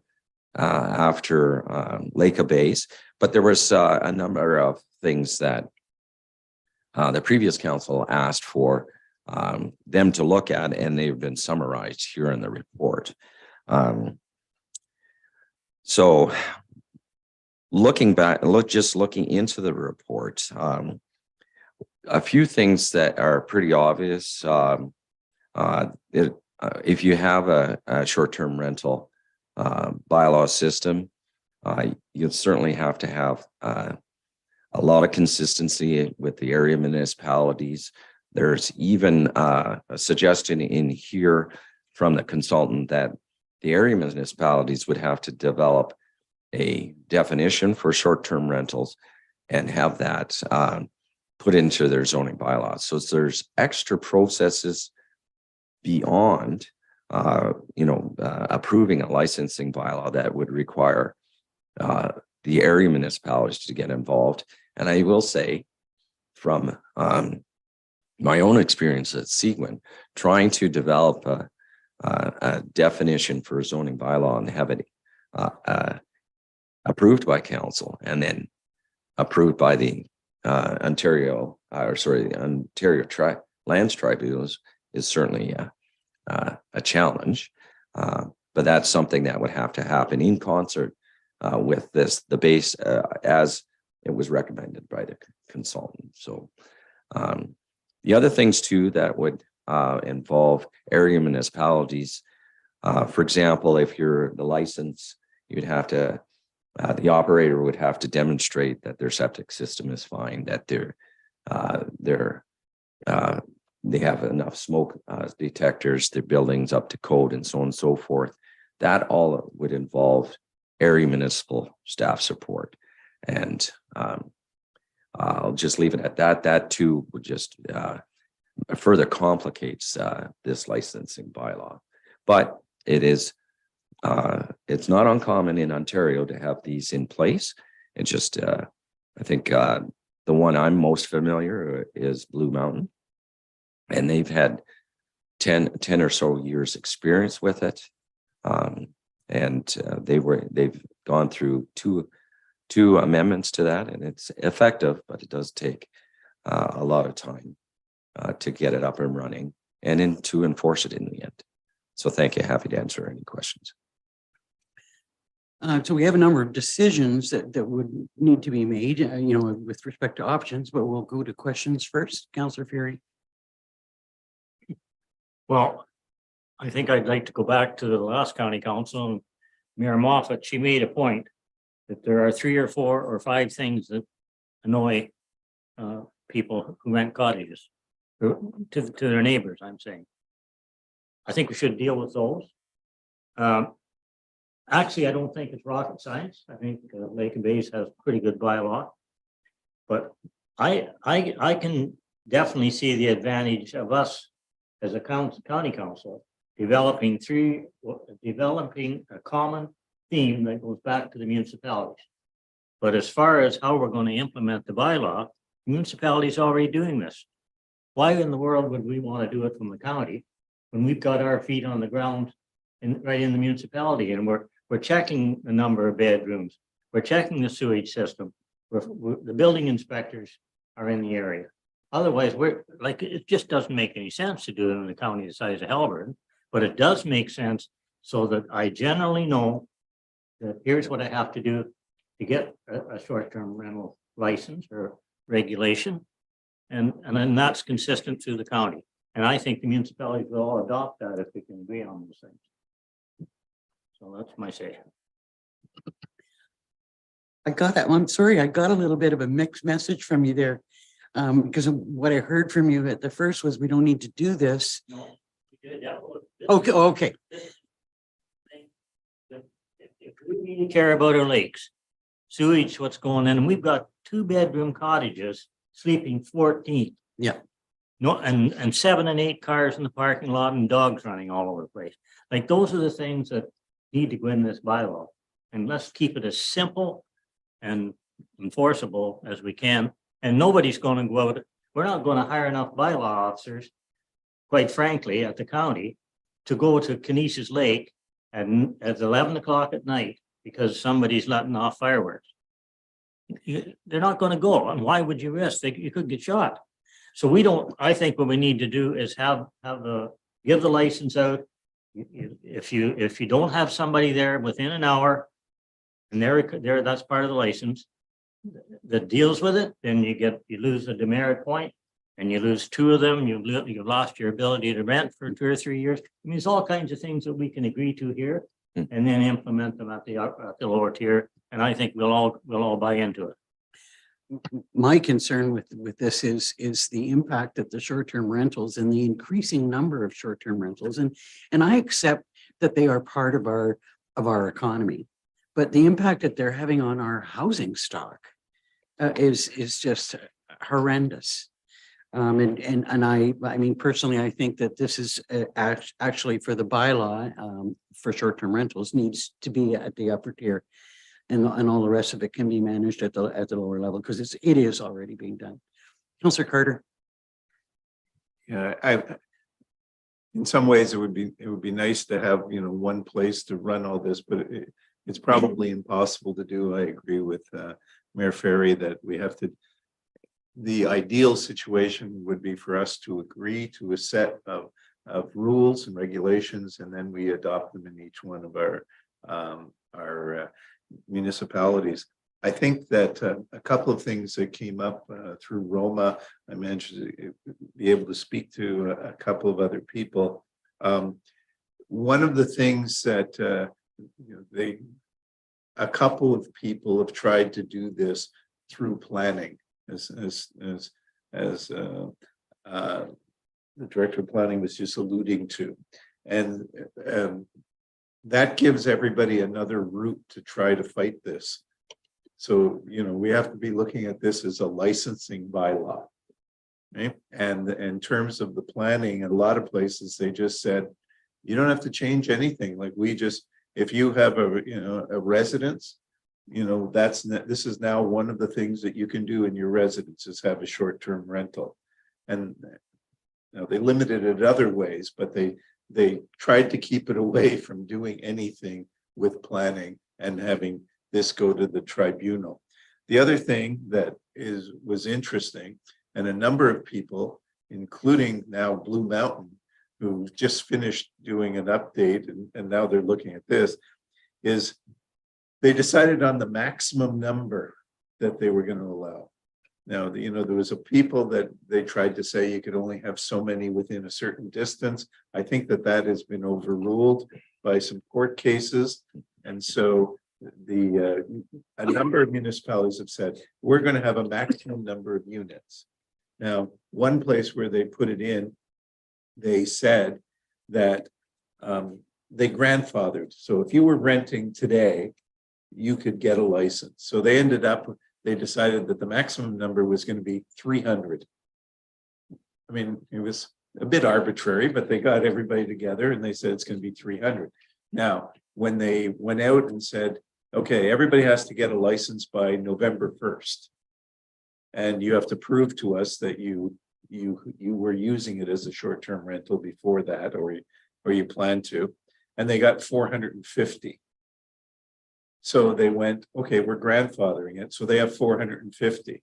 But now if somebody else comes along, it's above 300. So you can't get a new license. And it also puts a very strong onus on people to obey all the rules, because if they lose their license, it's going to be, it's going to be a long time before their name comes to the top of the list to get it. So I think that's something that I really think that we should at least discuss. Whether we do it or not, I think we should at least discuss. You know what, I really wanted to just emphasize, I'm so glad that you raised that, because that was one of the points that I found extremely interesting. And the only thing that I wasn't at the session, but I wanted to ask if, say, for instance, in Halliburton County, because we've got different dynamics. If you decided that you were going to have a maximum number of units within the county, would it be divided up in such a way that, say, Halliburton and Minden were allocated X number and Highlands East and Algonquin Highlands? Was there anything about that? No, I think everybody has to come up with their number. You know, Dysart may decide, you know, because they have more shoreline that they have 400 and we may have 300, you may have 200, whatever it is. I hope we don't get into those numbers. Well, whatever it is. Yeah. The other thing was on, that was important was having, you know, in this recommendation, it says you need to be posting inside the facility that, you know, the rules and the rentals. Some jurisdictions require that the posting also be outdoors. And the reason for this is that if you have a neighbor who wants to complain about some place saying, I think it's a short-term rental, well, you can go just look. If it's not listed and it is being used as a short-term rental, then there's a reason to complain. If not, it's posted. There was the whole idea of having a list of all of them in the county, which I think you need to have if you're going to have somebody. Who do you call if you have an issue? And in some areas, there was an argument about privacy, about, you know, hey, I don't want to list the fact that I've got a short-term rental. But I think that was overcome by the fact that it reduces the number of complaint calls, because you don't have to call up the municipality to say, hey, are they legally a short-term rental? You can just look on the website and see if they've got it. The other three other things. There's one, I am concerned, and I don't know if we've looked at it, if it does become a licensing bylaw with joint and several liability, do we share any liability if something happens because somebody's fire suppression system or fire alarms didn't work or things like that? So I would just like to at least us have an opinion on that. The other thing, I think our fees are too low. And why I bring that up is the fact that now there's a lot of money. Like the Blue Mountain guy was on yesterday, and he talked about some of their places, you know, renting at $10,000 for a weekend. You know, we've got a lot of money involved in this, and so these people are starting to form groups, okay, and to fight any regulation or any rules. And so, if we're going to be constantly in a legal battle, not of our own choosing, then, you know, the short-term rental industry should not be subsidized by the taxpayers. You know, we need to be able to have, you know, enough money generated by this. And I'm really sorry for, you know, a couple of my neighbors who rent out their cottage for a couple of weeks during the season to, you know, longtime friends that they used to work with or whomever. I mean, you know, there's another group of people that are in the category of ruin it for everybody. And, you know, a lot of these commercial enterprises, and that's what these are, this is a commercial thing, who are, you know, there's money involved. And so they're going to try to protect their money. So we have to make sure that we have enough money generated to protect ourselves. So those, you know, before we go, you know, I agree with almost everything here. It's just a matter of tweaking, but I think that those are some of the discussions that we need to have. And I fully support the idea of we have one set of rules, it goes that everybody uses, but we all adopt it separately, because that'll be the simplest way to make it happen, I think. Councillor Shell. I would agree with what Councillor Ferry and Councillor Carter are saying as well. And I also sat in on that short-term accommodation session, and it was really, really well done. We did learn that apparently I can't remember what the first one was, Tiny Township? Where they had Tiny over Township. 45,000 emails thus far, you know, regarding just this topic alone. So that could take up a lot of staff time. But the biggest takeaway for me, the same as Councillor Carter said, is they said, you know, whatever the fees, so say you decide you're going to be 300, 400, whatever that works out to in dollars, has to be able to cover the cost of your bylaw, your administration, etc. Because, you know, the average taxpayer should not be paying for that if they're making an income. I mean, it's basically a business per se. And a very lucrative And a one. very at that. lucrative one, exactly. And the other thing that each of them had said too was, and I think we have talked about this, was that there was a 1 hour response time via the phone to somebody, and 3 hours you had to be on site, and it was 3 strikes, you're out. And again, you know, you're removed from the list, you want back on, well, guess what? There's 400 people that are allowed, and you are now 37 in the queue to get back on the list and prove that you are now responsible. So anyway, it was really, really well done at Roma. I was very impressed with that one. Councillor Al. I think what we've been talking about here is great. And I think that the whole idea of coming up with a common set of rules and then we can decide whether they're going to be county or whether they're not. But we got to get those rules first, and that's more important than anything else. What I want to make sure at the end of the day, we've been down this road a couple of times, we don't create an elephant. And what I mean by that is that if we have challenges that are coming up from rentals with regards to noise, well, we can't do that. It's a noise bylaw, period. Whether it's my house, your house, or anybody's house, there are certain aspects of this thing that apply to everybody and anybody, regardless of whether they're a short-term rental or not. That's why I like the way that we made a decision from the last council to focus on the registration and the licensing first. The physical operation in terms of rules of engagement for doing the job, we have to be careful that we don't create duplicate bylaws. That here's a set of bylaws that are in place for short-term rentals, but we have no equivalent for private citizens, and yet they create a stag party at somebody's house. It goes on till 4 or 5 o'clock in the morning with drunken people all over the place. Is that allowed? But 10, 12 people in a rental who want to stay out a little bit later can't. We have to be very careful that when we put these things together, that the things that belong in a short-term rental have to be there, can be enforceable, and should be. And the things that are for the general public, we can reference them. In other words, we can go in the short-term rental bylaw and say reference to bylaw such and such for whatever. To me, that makes real good sense. But then, because then you're not reinventing it, you're merely referencing it. And whether or not the penalties for a short-term rental are different than a regular citizen, well, we can debate that one a little later as well. I just want to make sure we don't create a monster here. Councillor McKechnie and then Councillor Carter. Yeah, I talked to one of the gentlemen after, I don't remember the exact area, it was somewhere in Port Huron. He was also saying that there's a number of people have their cottages under a number company for whatever reason, none of my business. But he was saying that they do not allow, like he could rent it out if it was his primary cottage and that, but he can't go out and buy 3 or 4 or 5 cottages, put them under a number company. They don't allow that at all.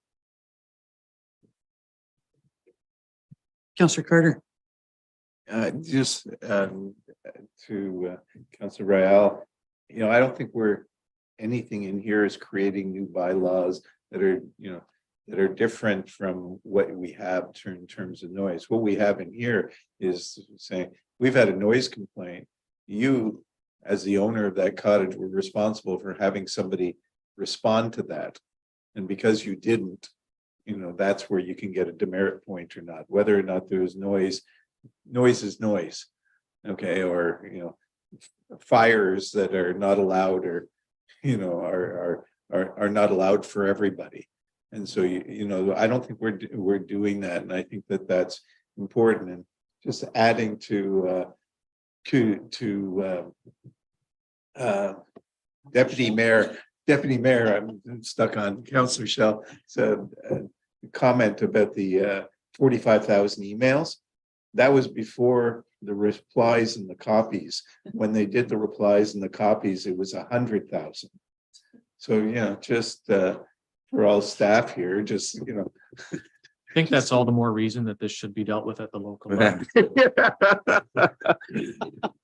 But always copy For everybody out there in TV land, always copy the county.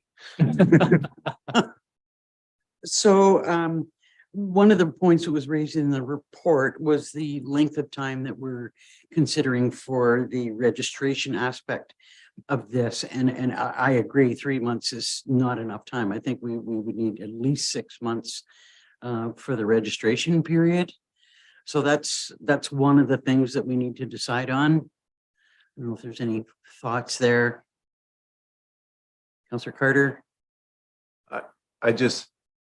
I think we need to finalize what we're going to do and agree that we're going to do it, at the municipal level and how we're going, and then open up the registration. I think we have to decide, because we have to change our bylaws at the, we can't start taking registrations before we change the bylaw. So you're thinking that each municipality wants to control the short-term rentals as opposed to the county? See, that's why I said I was confused. I think it has to be. I don't think it has to be at all. I think that that's where you're going to have a duplication in services. If each one of the municipalities is going to have a short-term rental bylaw and control it, that you're duplicating the work. Whereas if it was at the county level, and the municipalities were looking after those other aspects of it that Councillor Fury was talking about, like building inspections and fire and septic. I guess that's the point. The county can't tell our fire department to go do inspections. They can't tell our building inspectors to do things. But they can I don't know. they can work with your departments to make sure that those things are done. So my head is Go ahead, Mr. Stone, and then we'll go back to Councillor Fury. Thank you, Madam Chair, to rest of council. So there's a number of ways to approach this. So for example, if you were to look at sort of a high level license bylaw approach administered by the county, and it would have to, we'd have to massage how it's been structured here.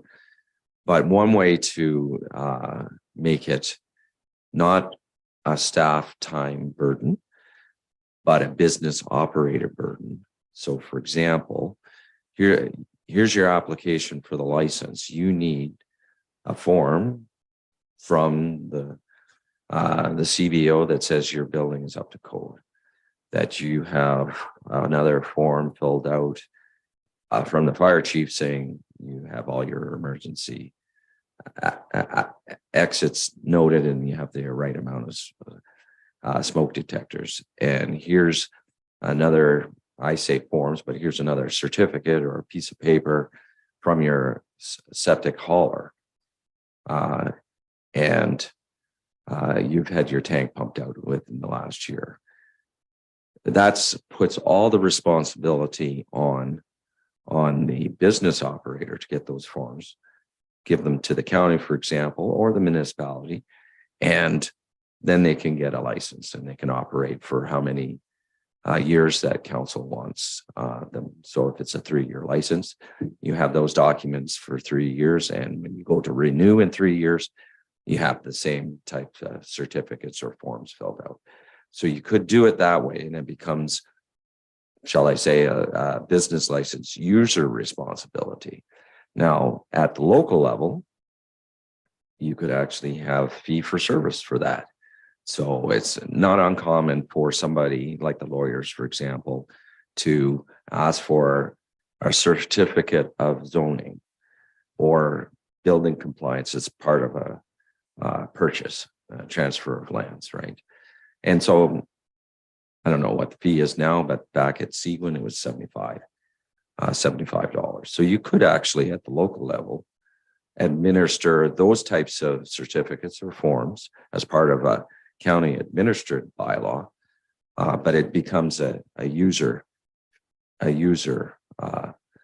based rather than a staff based approach, and makes if there's an administrator here at the county running this program, they just simply make sure that, yes, we needed 5 forms all signed by the local or area inspectors and so on. And yes, you now can get your license for 3 years. So there's a way around that. So it's the applicant's responsibility. That's to look right. After all Yeah. of that. See, my concern is that if we have 4 municipalities with 4 separate bylaws, we've lost the streamlined approach to us all doing the same thing. So that everybody knows what, with across the county, what's required one way or the other. Councillor Fury, Well, and then I think- Councillor I think- Royale. I think you missed what I was saying. I did. Well, obviously you did. But because what I was saying was, we're going to agree here with the principles that are going to be in this bylaw. And we're going to get the 4 townships to delegate authority or whatever it is, or accept that.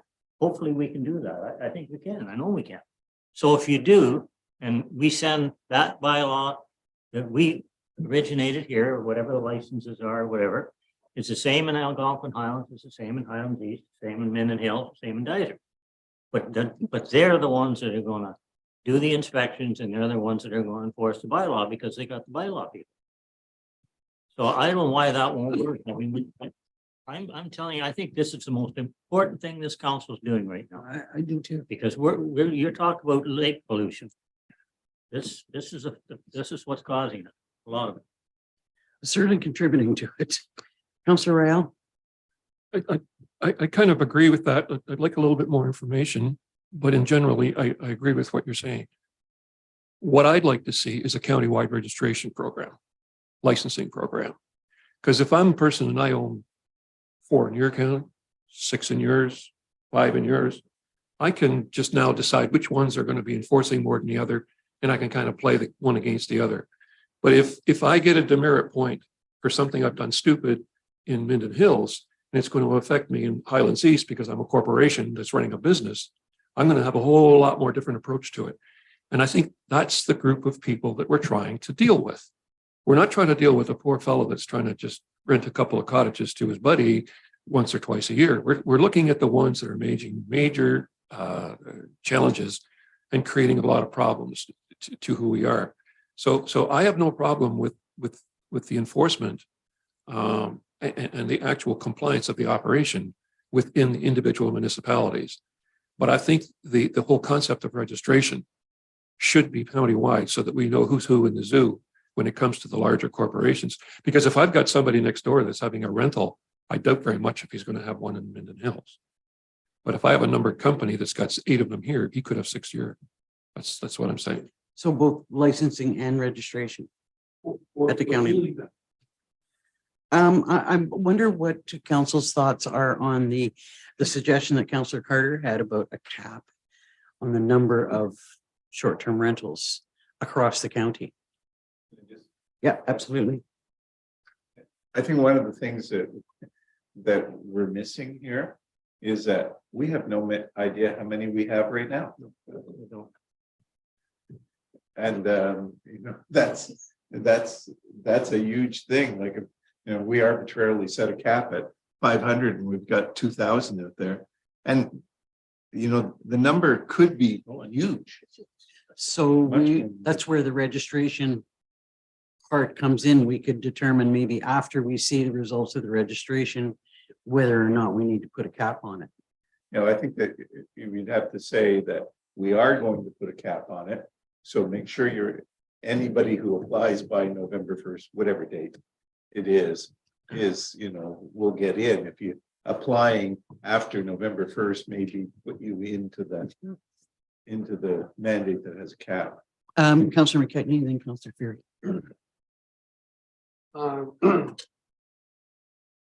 Needless to say, it's a big issue. And there's also, we have a lot of local businesses that look after cottage rentals. And I know for a fact, I know some of the people, and I'm like everybody here is on council. We hear all the horror stories about short-term rental, but it doesn't seem to come from any of I'm not saying never, but a majority of these local businesses really screen the people properly, and versus what goes on from going on here and punching in Airbnb. you don't know who you're getting. And I've talked to some people just the other day about this.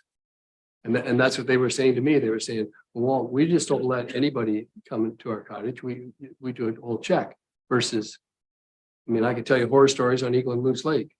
So I don't know why we don't put something in. It might sound crazy, but where you have to, in the county, you got to use one of our local agencies to for cottage rental.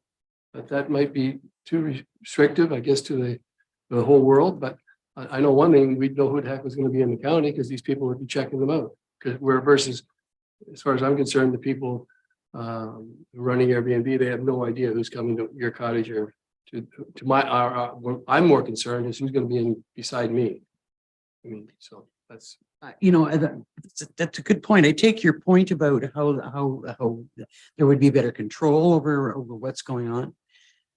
But we're kind of getting into restricting business in a way, and I'm Councillor Ferry, then Councillor Rao.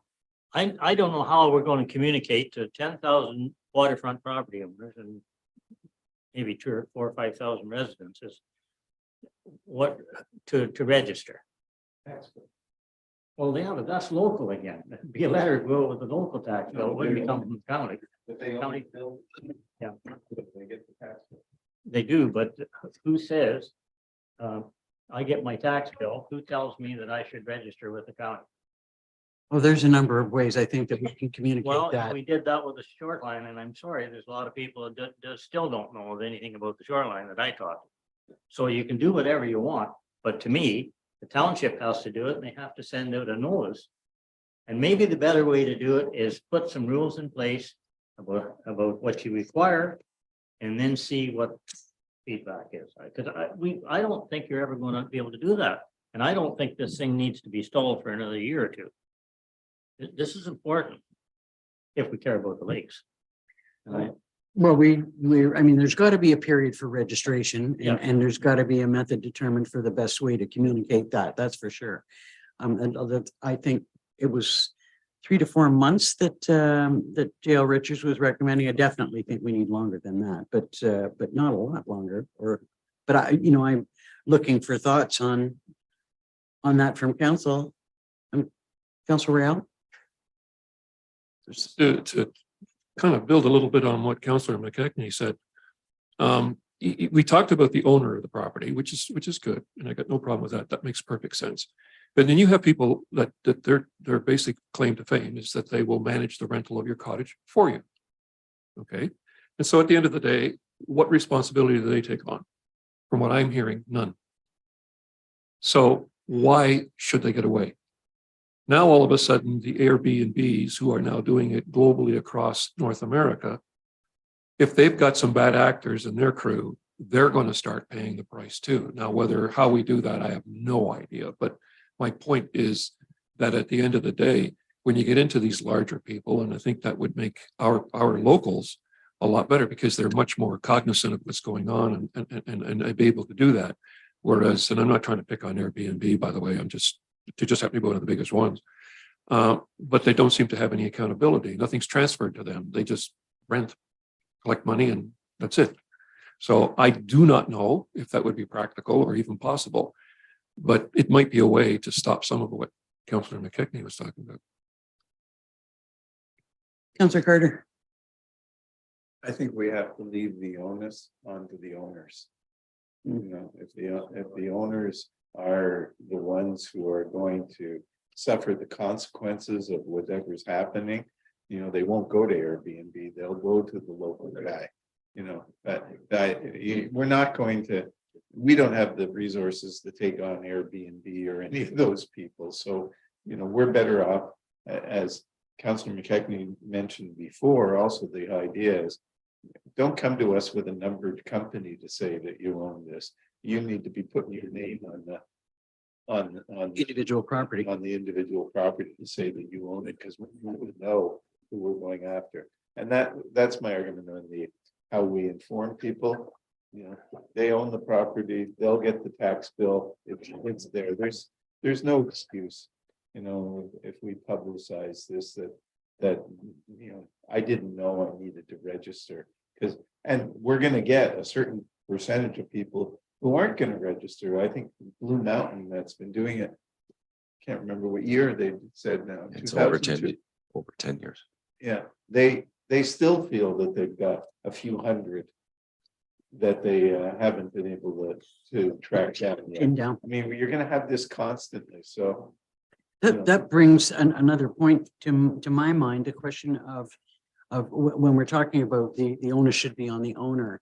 There was a question about should a renter of a building be allowed to then operate a short-term rental? And my thinking is no. I'm kind of seeing some other shaking heads. So that kind of answers that question.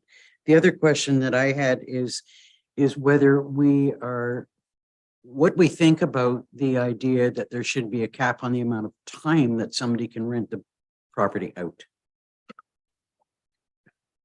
We've got a lot of variables because we do have, and I think that there's a way that we can have different levels of licensing for the family that owns a cottage and wants to rent it for 2 weeks or 3 weeks of the year, and that's it. And all they want to do is cover the cost of their taxes. Or there's a family that's been renting that building for, like, I see that as being, one type of license. But, I think that we should be thinking about a cap on the amount of time that a property is rented out. Councilor McKechnie. Being a lakefront property owner, and I definitely agree with you, Warden Danielson, that needs to be a cap, because myself, I'll just tell you truthfully, I don't want 50 new neighbors 50 weeks of the year. I don't know who I'm getting, and I know a lot of people are great, but when somebody rents a place out besides you 50 times a year, you're going to encounter some undesirables, and I don't want to have to deal with that. And I just think that this is a big monster here, folks, and it's growing heads every time that we delay it. And I agree that we should be moving forward, trying to, and it might even take for us to sit down here one day in a special meeting. I don't have the authority to call that or anything, but I'm just saying that this thing here could take a lot of time. I think we could easily spend a couple hours here just nailing down exactly what we want, because like Murray keeps saying, this is a big issue. It is a big issue, and we've got a number of questions and decisions that we need to make about some of these specifics. So maybe a special meeting is a good idea. So just let me just get one more point here. Sorry. Okay. I'd like to know, I should know an idea of this, but I don't, after all the years I've been on council. When the fire department, when you call 911, we send the whole army out. We send the fire department, we send the police, we send the ambulance. This has happened. And I don't think the owner is aware of what it costs. Like let's just say it was $2,000 that night, or $3,000 for the fire department, the police, and the ambulance. Well, if that person knew that if there's a 911 call comes from one of your house that you rented out, maybe you'd think twice about who you're renting it to. You're getting $3,000 for the week, but that one night costs you $3,000. I don't know. Just another thing in those 2 hours or 3 hours that we might sit around, that we could let the people who are renting the places out know that here's another rule for you to look at. Food for thought. Councillor Ryle, then Fury, then Carter. Yeah, we were talking about the cap, and I think in conversations in the last term, I think we also talked about, and I don't know how we can enforce it, but anyway, about the different categories you could have. You could have, like, if you rented up to a certain number, you'd be in one class, up to another, you'd be in a second class. And then the fees would be adjusted accordingly, so that at the end of the day, if you're renting out, let's just assume we allow people to rent 100 days of the year, but you're not going to pay the same fee as someone who's going to rent it out 3 times a year. Otherwise, the whole thing becomes, in my mind, like we're going to end up spending an awful lot of money and penalizing those people who only want to rent it out a couple of times a year. And now we're forcing them to pay the same fees as those that are making $2,000 a night for 150 nights of the year. That to me does not make 1 ounce of sense. And I think that was one of the main reasons why we looked at this thing, was to make it so that those who not necessarily offend the most, but provide the most risk, take on the most responsibility. Whereas those who don't. So anyway, I don't know if we're thinking of including it, but I think it's something we should look at. That is something that I think we've heard that we're going to have to talk about. Councillor Ferry, I think you're next. Hopefully the last time that I speak about this. But I think, to me, 6 weeks is reasonable, that's about as much. I think 2 weeks, there could be an exemption for 2 weeks. But I don't know why if you go beyond 6 weeks, it's a commercial enterprise. Oh, And I think that's another thing, but I'm really concerned that we get in the weeds on this thing. Because every time you can always find something that doesn't work or there's an exception. We can't deal with that. We've got to make this bylaw so that people understand it. It's simple and we're able to enforce it. And we get enough money, like my colleague has said, to recover. This should could make us money. It shouldn't cost us money. no. So I suggest we do have the time together to pull that Baysville thing back in here, let us all look at it and critique it and see what we can live with and start with something. We've got to get started here. Otherwise, we're wasting a lot of valuable time, folks. Councillor Carter. Well, I think that what we have in front of us is actually a really good start.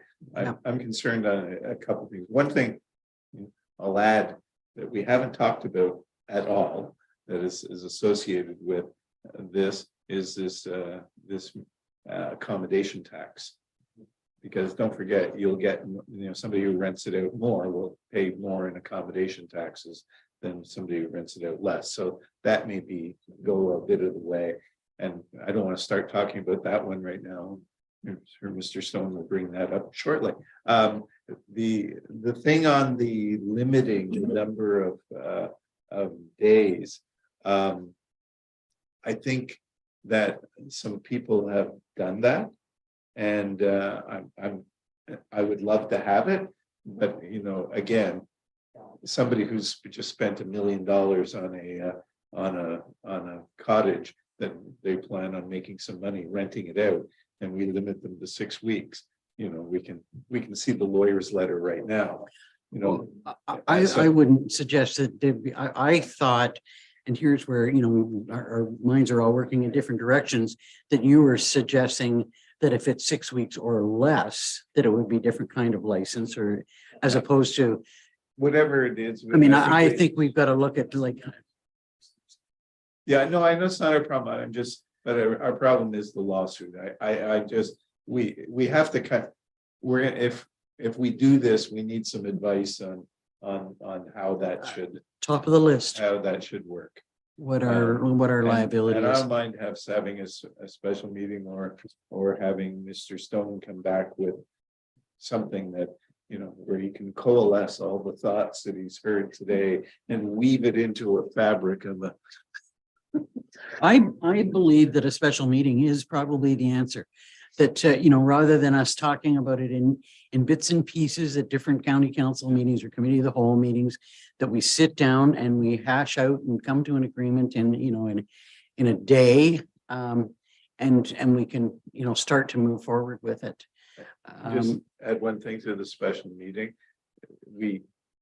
I think we've got it in the document right now, but we're agreeing that this does not include breakfasts and resorts and other hotels, and so that we can get the integrity commissioner to rule in such a way that Councillor Dayou can be part of our discussion. Well, thank you for that. Now, that's one of the discussions that I have had with her, that I see that there's a difference for lodges. Right. And that, that they're a different beast entirely. And I would appreciate her being able to be part of the conversation if we're in agreement on that. One last thing, I think it's really important. Mr. Stone's in on our conversation, of course, but in my opinion, it's people around the table here. We're the ones who are elected. I know that I'm out in the stores, I'm out in my community a lot, and this is a big topic. And I think that we should be bringing some of the information that, not every little tidbit you hear, but because it'll be repeated over and over again. But we should listen to our constituents. They're the ones who are living this, either they're the ones who are on this side of the fence, or renting, or this one on this side and they think they're being aggravated. So somehow we got to get this to the middle. So I think it's really important that us local, I mean, all us councillors here elected really come to the table with some concerns and some positives and hopefully we'll resolve something here. Thank you. And we have heard a fair bit of that already through the consultation process on both sides of the fence. I found it interesting that the first time that we heard this conversation was in Highlands East and like a number of years ago. And there was like the Lloyd Watson Center was jam-packed full and they were split right down the middle for those who were in support of and those who were against going. So it's, you know, it's a real interesting mix of comments and thoughts. Mr. Stone, do you believe that you have heard enough of our questions and concerns that when we do have a special meeting, we've choked them right up, that you've got enough to aid us in that process? Well, certainly I would welcome a special meeting to have a frank discussion and bring all your thoughts to bear, and we can try to sort out what a bylaw might look like. Because you'll be here for a while. So I would hope that we could all come to an agreement on a date in February. I know that Mike loves to do doodle polls. It's my New Year's resolution not to do them. We didn't make that resolution. Can we, maybe, I don't know if it's possible that we can agree on something now? When we were talking about our special meeting for the shoreline bylaw, it seemed like we were able to agree on a Monday.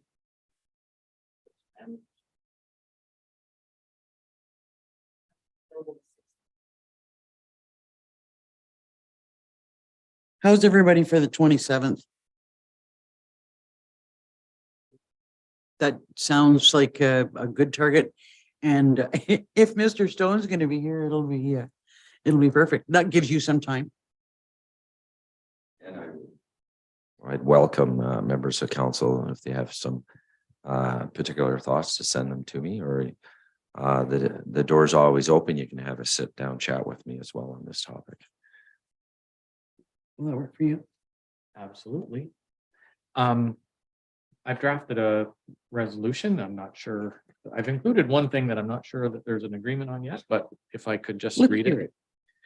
Be it resolved that Haliburton County Council received the January 25th, 2023 planning report, PLN 05-2023, entitled Haliburton Short-Term Rental Study Update for Information, and that Haliburton County Council direct that the following next steps be taken.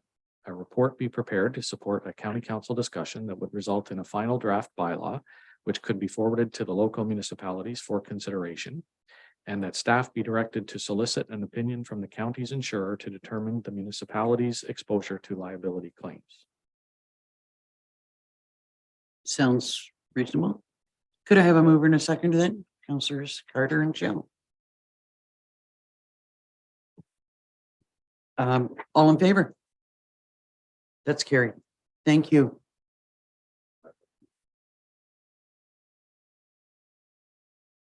So if we could invite Councillor Dayu back into the room, that would be great. Thanks, Mr. March.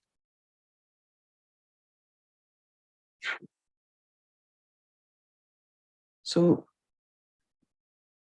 is that later? All right, next on the agenda is the county-wide food cycler options. Welcome, Corey. Good morning. So this report follows up on the January 11th staff report to Committee of the Whole on potential countywide food cycler program options. So although the county is still working through the budget process, a decision on participating in this program needs to be made by the end of the month in order to respect the federal funding timelines.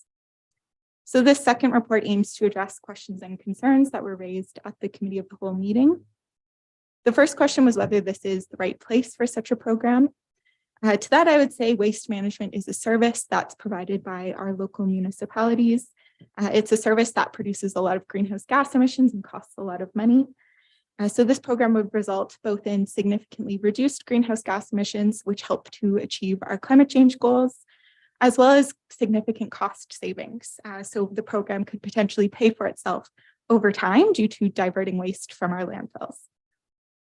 3 of our local municipalities saw great success in their pilot programs, so much so that Dysart staff were asked to speak at Roma this week. The final surveys from Algonquin Highlands and Dysart are attached to the report, and I believe the results from Midden Hills are going forward to their council this week. So we have an opportunity to build on that momentum and continue to showcase the county as an environmental leader. There was a question about whether we could increase the cost to residents and therefore decrease the county share of the costs. So after speaking with Food Cycle Science, we determined that this is possible so long as the county subsidy is at least $100 per unit. However, the resident price points of $50 for the FC30 and $150 for the Maestro unit are strongly recommended in order to increase the accessibility of the program and avoid putting the program out of reach for some residents who may wish to participate. There were concerns about staff time devoted to the program, so I wanted to highlight some ways in which this expanded program would differ from our municipal pilot programs. So both the registration and the payment portion in the pilot programs were taken care of by municipal staff. However, in this expanded program, it would be taken care of by Food Cycle Science. So that would significantly decrease the staff time that's needed. Additionally, Food Cycle Science proposed that they can create an option for residents to have the unit shipped to their home for a small fee, and this would decrease the amount of staff time required for distributing the units. Lastly, there were some concerns about the noise of the units.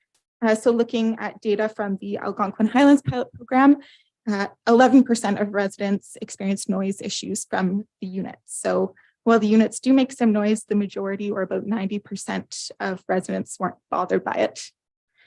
So happy to answer any questions. Questions or comments about what's being proposed? Councillor Carter.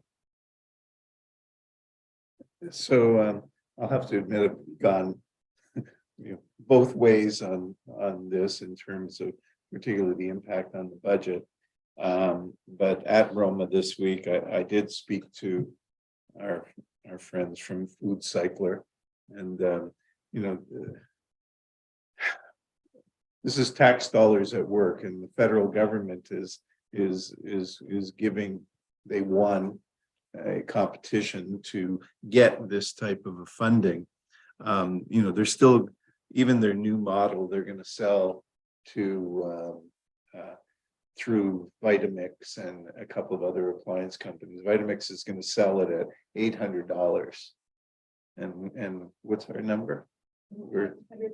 So we'll be selling an item that if you go out to try to buy it, it's going to cost you $800.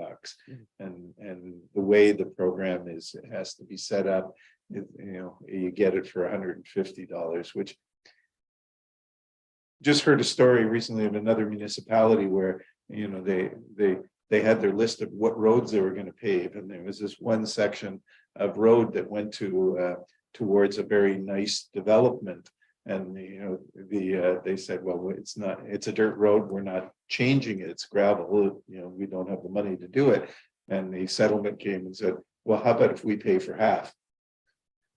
So all of a sudden, we've got the federal government coming to us with a huge chunk of money that can benefit a lot of our constituents. And then the second thing, I know whether this is a composter or recycler or whatever it is, the fact of the matter is it does reduce the amount of what's going into our facilities and our sites. So at the end of the day, I think that as much as it pains for me to say, if we have to spend the $100,000, I think we'll get it back 2 ways. Our constituents will win greatly, and two, our landfills will benefit. So, Councillor Shell, then Councillor McKechnie. So my math is terrible, so I'm just gonna be upfront about that. But so you're saying that the county subsidy has to be at least 150 of each unit, and you've put in for 200 for each unit that the county is going to do? Okay, well, almost, that's good. Right, I'll turn my mic on. The county subsidy has to be at least 100 per unit. So yeah, the Oh. current way it's set up is 200 per Okay. unit. So then if, let's just say for the FC 30, we were to charge 100, which still isn't unreasonable considering the retail price, and the Maestro at 200, which again, that retail price is still only 25%, I think. Thanks, Bob. What would that look like if we were to, like, as opposed to the 100,000? Yeah. that You're suggesting if we were to add the $50 to the resident cost to each of the units, how much would we save? Yep, so if we add $50 to the resident cost, then the county subsidy decreases by $50. So then that would go down to $150 for the. No, I county. understand that, but I'm Okay. talking about like based on Savings in how the many, budget. how much is total in savings on the 100,000? Oh, yes, I did calculate. Like, so okay, are the yeah. numbers that you're assuming that that's Yes. going to pay for, what would that be the difference for the county? Okay, then I think it would be 90,000, right? Because 120,000 is the ask. So if we cut the county subsidy in half, that'd be 60,000. If it's 90. Councillor McKechnie. Yes, thank you. I'm not in favor of it at all because it's a great project. Fine, if you want to buy it, please go out and buy it yourself. I represent all my constituents, not the chosen ones. And there's not very many people who are on middle class incomes are going to be buying this, and there's a lot more of them than the people that are in higher incomes. So, and I think that we're not in the business to be salespeople, either at the municipal level or the county level. What's next? What's coming through the door? Do you want to talk about selling hockey equipment to unfortunate families? Subsidize that? Maybe I'll vote for that. But this project here is just a start of something that I think can snowball into what's next on the agenda. So I think if people want to buy them, it's great, you go buy them. But for me, I think the money could be used better in a lot of ways. Thank you. Councillor Shell, then Dayu, then Fury. I just don't want us to lose sight of the fact that the end result of us spending this money is also a savings to all of the municipalities, and but not necessarily the county, but to the lower tier municipalities on what it's costing for our landfill sites. And I mean, the life of them as well. So just there is a washout here. I mean, as opposed to subsidizing hockey equipment, which really wouldn't impact everybody else in the community. Councillor Dayu. I respectfully disagree with Councillor McKechnie.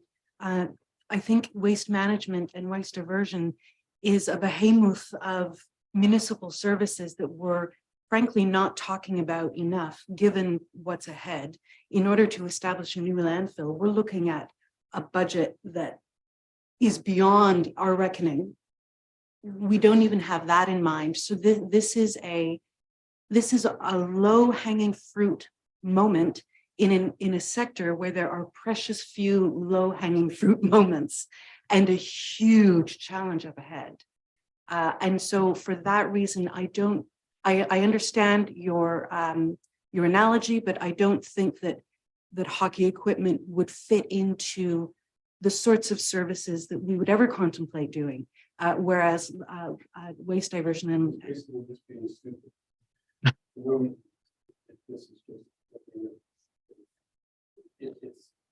to me, this project is the start of, you're talking about how it's going to help the environment and all this. And it's, as far as I'm concerned, we spend too much time, too much money worrying about things that we can't control anyways.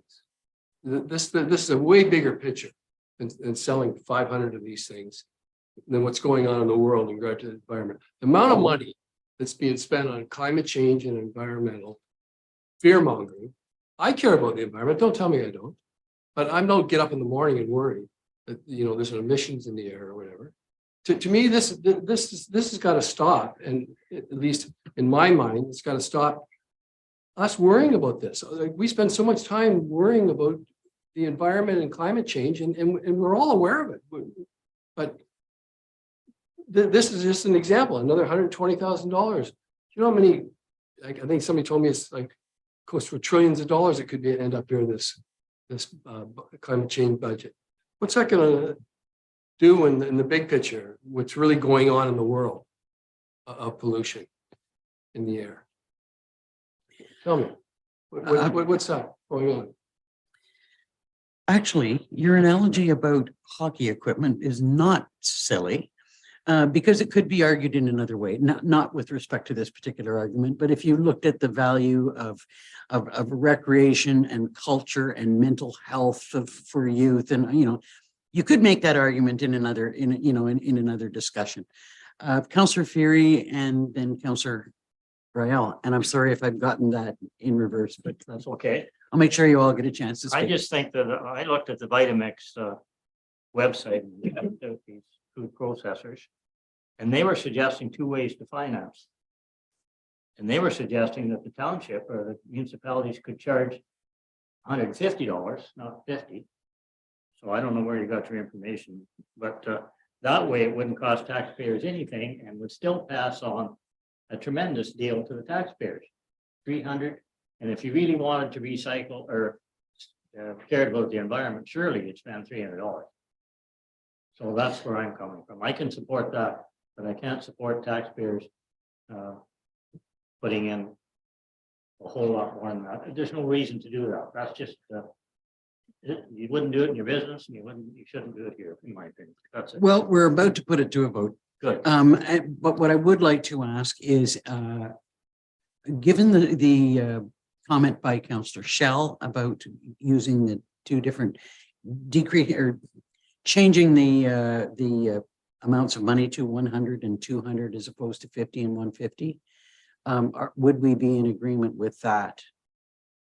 Just because there is some savings there. And still going forward with the program. That's an option that we've been given. Is that, I'm correct with that?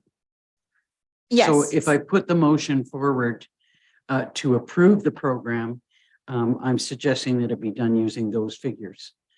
Councillor Rael, I'm sorry. I moved problem. ahead of you. I guess my question is just being a pragmatic type question. If we were to introduce it all, and I have no problem with that, do we have a rough idea of what that would take out of our landfills based on average usage? And if that would be as a percentage of what, not of all of it, because some of it we obviously can't take out, but of the type of recyclable or whatever it is that we're talking about, is there a way of establishing what percentage of that would be covered off by these appliances? Yes, so in the January 11th staff report, we attempted to estimate the tons of food waste that would be diverted from our landfill sites. It wasn't expressed as a total of the total amount, but it's a significant volume. So the total tons of food waste that would be removed are in the table in the staff report from the last committee of the whole meeting. Councillor Carter. Yeah, I think that, in reading the contract, the terms and details state that costs may be shared between county, municipalities, and residents. However, the county and municipality subsidies are required such that the cost to residents shall not exceed $50 on the FC30 and $150 on the Maestro. So this is, the federal government has put together all these rules. So this is a kind of a take it or leave it. So that, unless there's a change that you can.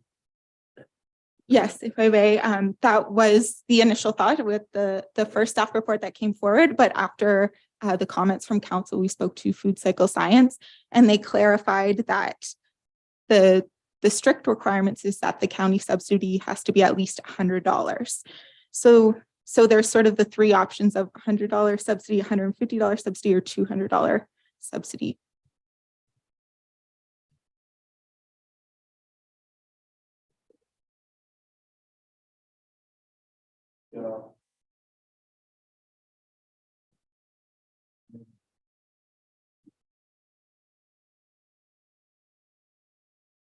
I support Councillor Shell and her amendment to the rule. However, the thing about this is that, there's environmental issues involved, yes, but the big thing is reducing the impact on our waste management and the cost of that. To me, that's the biggest win for us in all this, and a win for our constituents. Okay, one more comment, and then we're going to ask Mr. Rudder to read a draft resolution. Go ahead. I further support the proposal. Oh, okay. Would you read the resolution that you've got for us?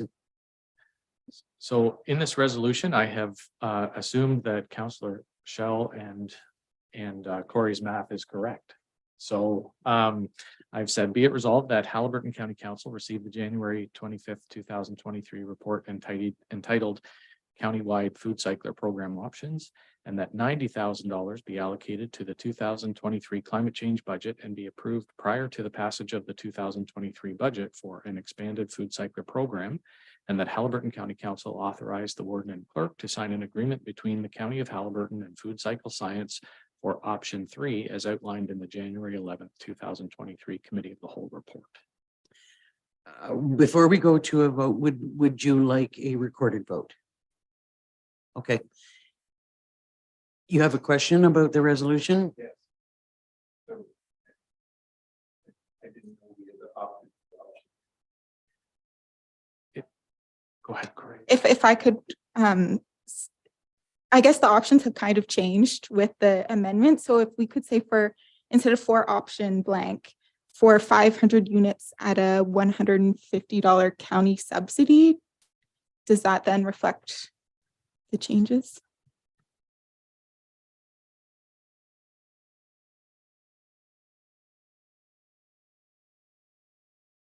Councillor Carter. So does that give us the opportunity to expand it to multiple years if we so desire?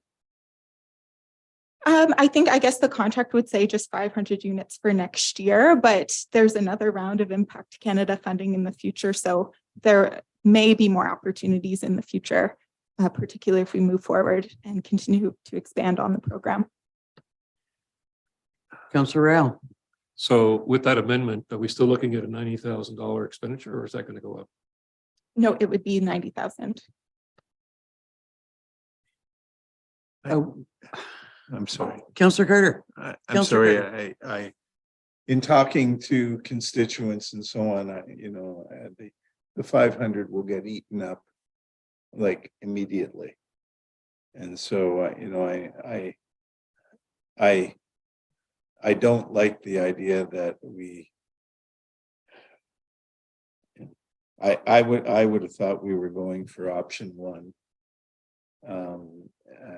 Now, whether or not we'd ever get to those numbers, I don't know. I think we would pretty easily. But I know that option 3 is certainly not enough to meet the demand that we have.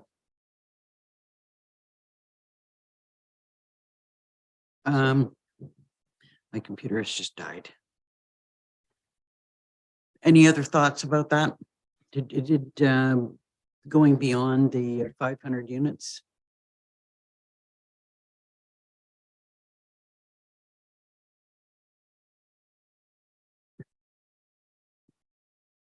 Councillor Shell? So would that commit us though then to future budgets of the 90,000 each year, like past, if it's 5 years, that's past our term of council? We're committing the next council into that as well? And just, I would like us to, if at all possible, and I'm still having problems with my computer here about the details of the options. My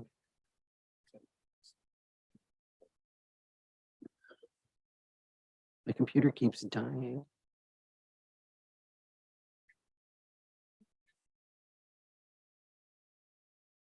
I don't believe that we wanted to go beyond this expenditure this year. And you're suggesting that we do.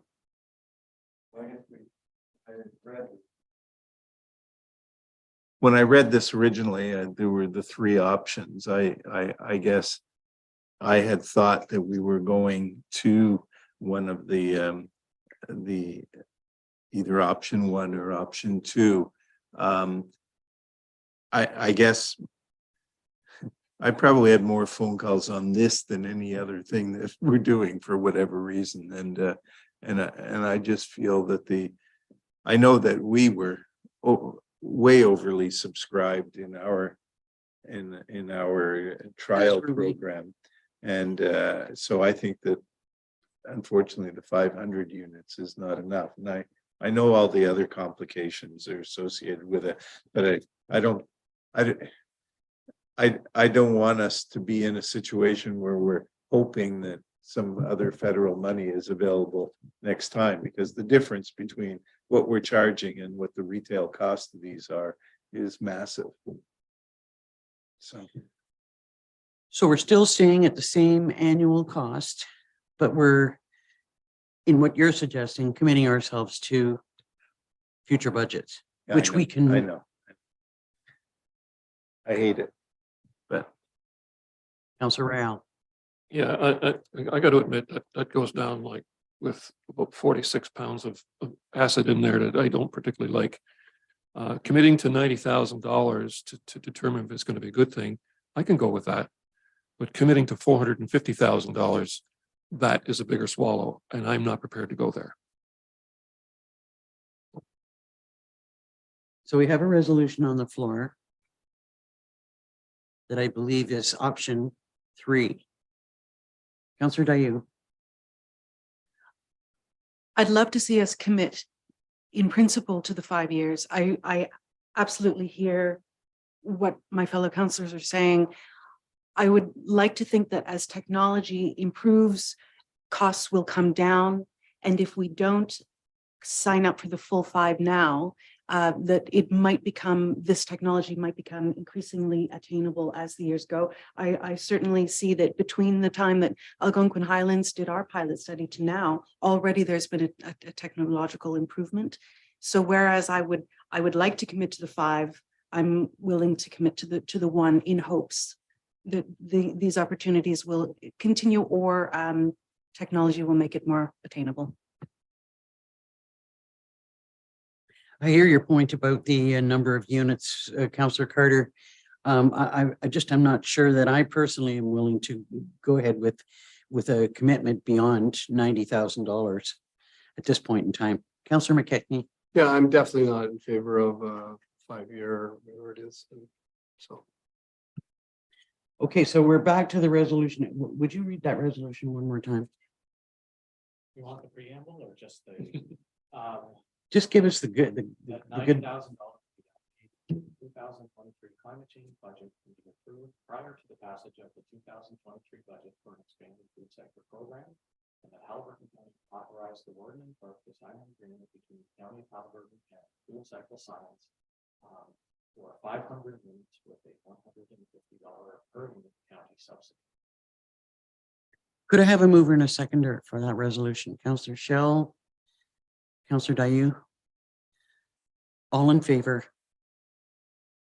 So that's carried.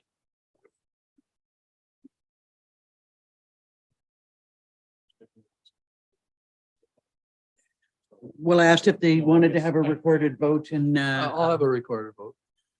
okay, If I can, please. absolutely. If Councillor McKechnie wishes to.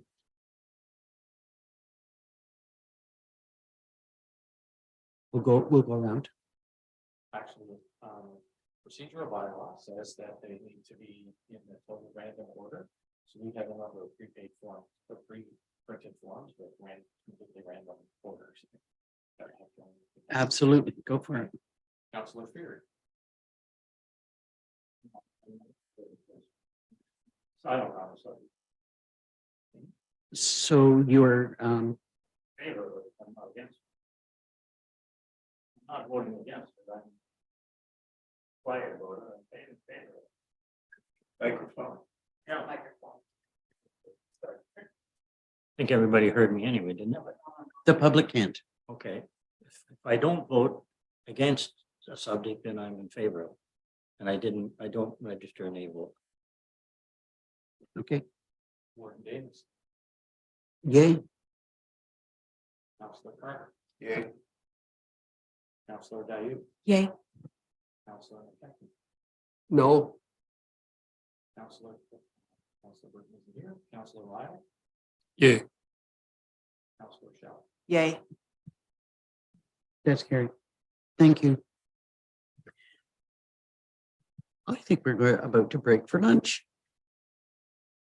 Ready. Lunch is ready. Thank you.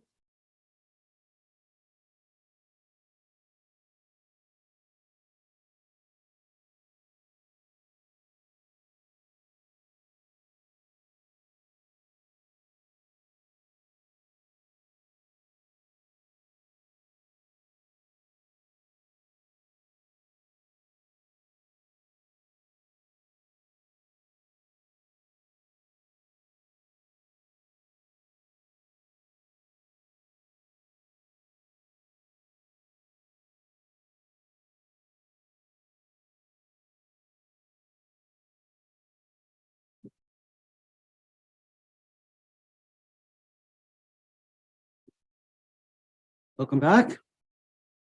We are now into the administration reports. The first item is correspondence summary listing. Are there any comments or questions about the correspondence? Could I have a mover and a seconder then to receive the correspondence listing? Councilors Fury and Shell. Moved by Councillor Ferry, seconded by Councillor Shell. Be it resolved that the correspondence listing for the period of December 5th, 2022 to January 16th, 2023 be received for information by Haliburton County Council. All in favor? That's carried. Next is a report on video surveillance for the administration office.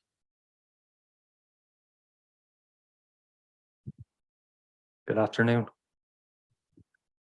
So before you today is a report recommending that surveillance cameras be installed at the county's administrative office. It is proposed that 6 cameras be installed in this building, which would cover each of the entrance and exit ways in the building, as well as the main reception area. The purpose of the surveillance system would be to deter theft or damage of county property, as well as provide footage in the event of a situation that puts staff or visitor safety at risk. The proposed surveillance project was designed to meet the requirements laid out in the county's video surveillance policy, including keeping the footage for a maximum of 7 days and also installing all the required signage as per our policy. The cost of the system is expected to come in about $7,500, but I am asking for an upset limit of $9,000 just in case of some of the third-party labor if it comes in a little higher than expected. It is recommended that the project be funded from the remaining $10,000 that will be left over from the $25,000 that was budgeted for the public works surveillance systems. That is all I have on this one report. Sorry. From modernization. Sorry, which ultimately came from the modernization funding. Okay, questions, Councillor Fury. Is there any thought, since that building across the street, we're gonna have to plan there, because it's gonna be vacant, isn't it? Hopefully, and if we're going to use it for council chamber, I think we should make sure that people don't break it in. When we're doing things, that's all. Okay, I can bring a report back with some information on that. That'd be good. Any other questions or comments? Could I have a mover and a seconder then? Councilors McKechnie and Rao. Moved by Councillor McKechnie, seconded by Councillor Ryle. Be it resolved that Haliburton County Council received for information the January 25th, 2023 report regarding a video surveillance system for the County Administration Office, and that Haliburton County Council direct the Director of IT to proceed with the installation of a video surveillance system at the County of Haliburton Administration Office. All in favor? That's carried. Thank you. Thank you, Mr. March. Next up is Mr. Sutton. Couple of requests from you. Good afternoon, Warden and Council. Our first report is asking for pre-approval to release a request for proposal for pickup trucks. This is very similar to the report that Council saw for the tandem snowplow in December. However, as things are rather dynamic, there's a couple of changes that I'd like to note for Council's benefit, as well as a possible additional recommendation for consideration. In preparing for this, in the analysis section, it notes that Algonquin Highlands was going to be involved in this RFP. They subsequently been able to drop out of the RFP. They had permission to purchase a vehicle off a lot, and that went through their council most recently. However, Highlands East has now joined in, so this RFP that we're looking to put out will be a joint RFP between Highlands East and the county.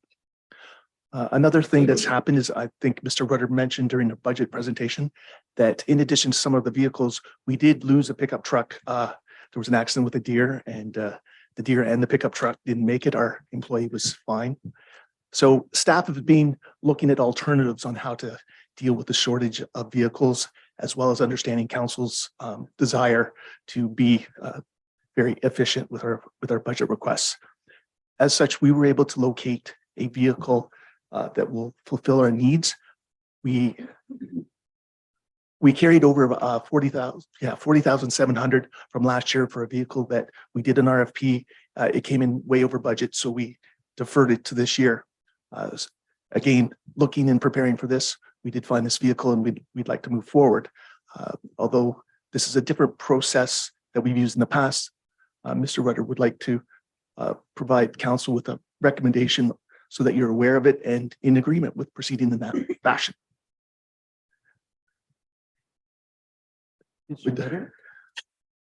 And would now be a good time to present the recommendation? Yeah.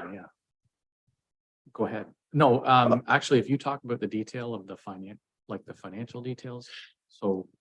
Yeah, well, I'll re-summarize. So the vehicle that we'd like to purchase this year is a 2022 new pickup truck from Jim Wilson Chevrolet in Aurelia. The purchase price is around $39,000, which is under the $40,700 budget that we have from 2022 that's being carried forward. Questions? Comments? Does it have tires?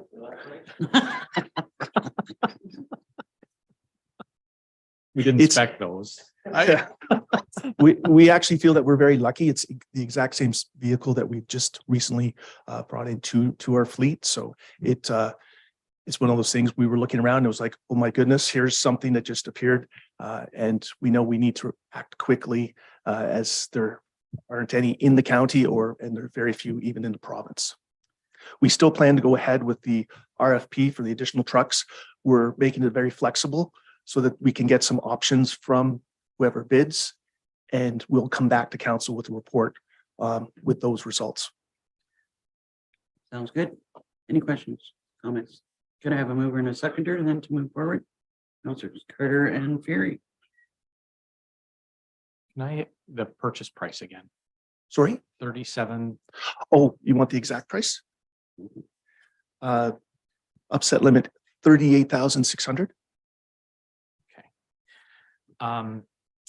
Moved by Councillor Carter, seconded by Councillor Fury. Be it resolved that Haliburton County Council receives for information the January 25th, 2023 staff report approval to release a request for proposal for pickup trucks, and that Haliburton County Council provides staff approval for staff to release a request for proposal for the acquisition of 2023 pickup trucks, and that staff be authorized to procure a 2022 pickup from Jim Wilson Chevrolet at the quoted price of $38,600. All in favor? That's carried. Next is pre-approval for hot mix and surface treatment projects. Yes, thank you, Warden. Simpler one, no changes. Again, we're in a position to put out the tender as soon as tomorrow with council's agreement. This is a traditional process where we try to get out there early to get secure good rates. And we, again, will have a flexible tender to make sure that we will not go over the budget request that we've provided already. And we'll be back to council and committee of the whole in February before this closes. So we'll have the idea of where council finally sits on our road rehab budget. Questions? Councillor Carter? So just on the budget, right now, you're just going out for tender. The rest of the question is moot. Could I have a mover and a seconder? Councillor McKechnie, Councillor Diane. Moved by Councillor McKechnie, seconded by Councillor Dayu. Be it resolved that Halliburton County Council receives for information the January 25th, 2023 staff report, approval to release the request for tenders for the 2023 hot mix and surface treatment projects, and that Halliburton County Council provide approval for staff to proceed with the release of requests for tenders for the 2023 hot mix and surface treatment projects as part of the 2023 budget allocation. All in favor? That's carried. Are you in favor, Councillor Royale? Thank you. Thank you, sir. Next up are some financial reports. Good afternoon.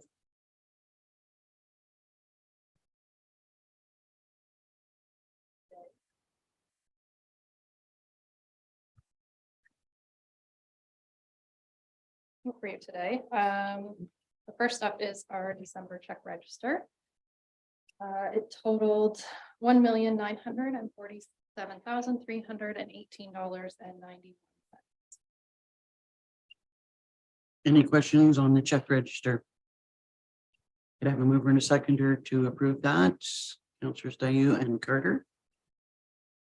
Moved by Councillor Dayu, seconded by Councillor Carter. Be it resolved that Halliburton County Council receives for information the staff report on the check register for December 2022, and further that the check register for December 2022 with checks, EFTs, and PAPs totaling $1,947,318.91 be hereby approved.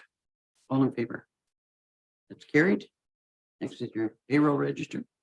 We had 2 pay periods in December with net direct deposits totaling $518,320.68. Any questions on the payroll register? Could I have a mover and a seconder to approve that? Councillors McKechnie and Carter. Moved by Councillor McKechnie, seconded by Councillor Carter. Be it resolved that the Halliburton County Council receives for information the staff report on the payroll register for 2022, and that the payroll register for December 2022 with net direct deposits totaling $518,320.68 be hereby approved. All in favor? That's carried. Next are your preliminary year-to-date actuals. Yes, these are our preliminary 2022 numbers as of January 16th when I wrote the report. 98.29% of operating expenses have been incurred and 95.02% of capital expenses incurred. We are anticipating ending the year slightly under budget.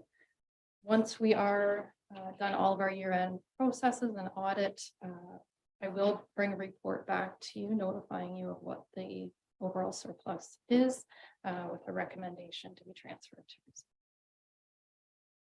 Any questions or comments? Could I have a mover and a seconder to receive that report? Councillors Fury and Shell. Moved by Councillor Fury, seconded by Councillor Shell. Be it resolved that Halliburton County Council receives for information the staff report on the preliminary year-to-date actuals as at December 31st, 2022, and further that the preliminary year-to-date actuals as at December 31st, 2022 be hereby approved. All in favor? That's carried. Next is the borrowing bylaw. Annually, the borrowing bylaw is brought forward to council for your approval. This bylaw authorizes the temporary borrowings, such as the county's corporate credit cards and the overdraft that's on the county's checking account. There are no changes being proposed to the bylaw this year. Staff are recommending the approval of the borrowing bylaw as presented. Are there any questions on the borrowing bylaw? Councillor Carter. Are there any costs for us to have the overdraft protection? Not unless we use it. Could I have a mover and a seconder to approve that? Councillor Royale and Councillor Carter. Moved by Councillor Ryle, seconded by Councillor Carter. Be it resolved that Halliburton County Council receives for information the staff report on the borrowing bylaw, and further that the report on the borrowing bylaw be hereby approved. All in favor? That's carried.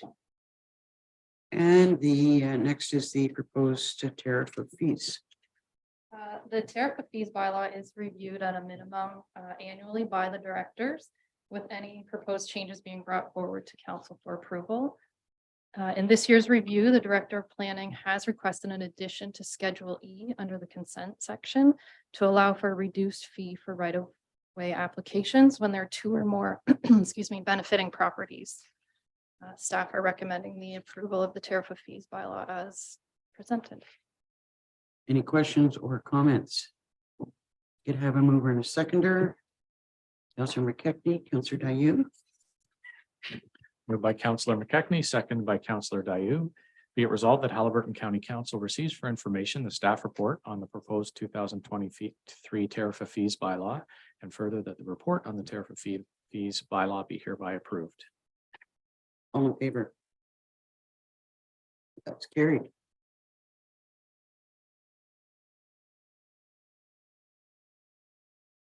And finally, insurance renewal.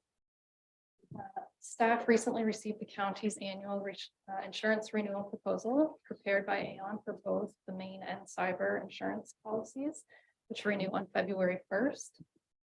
Our initial proposal received was an increase of about 12.8%. We were able to get that down to an overall 11.8%.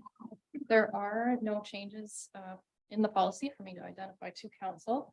However, in my report, I did include one area of potential savings should council choose to do so.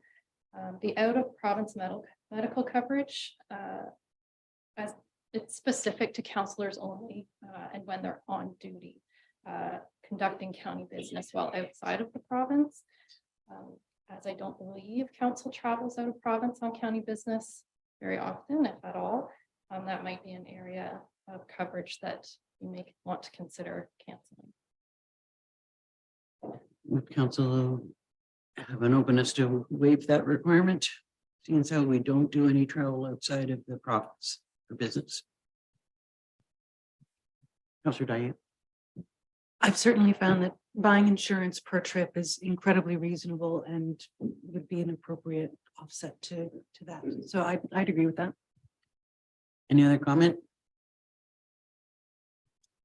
Okay, so could I have a mover and a seconder move forward with the renewal based on that? Councillor Sphiri and Carter.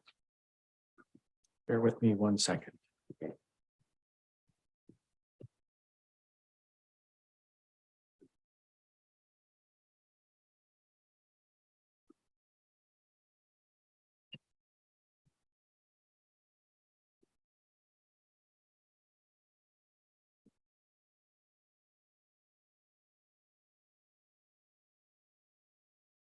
Moved by Councillor Ferry, seconded by Councillor Carter. Be it resolved that Haliburton County Council receives for information the staff report on the 2023 insurance renewal, and that the out-of-province coverage for councillors on municipal business be removed from the coverage program, and further that the 2023 insurance renewal be hereby approved.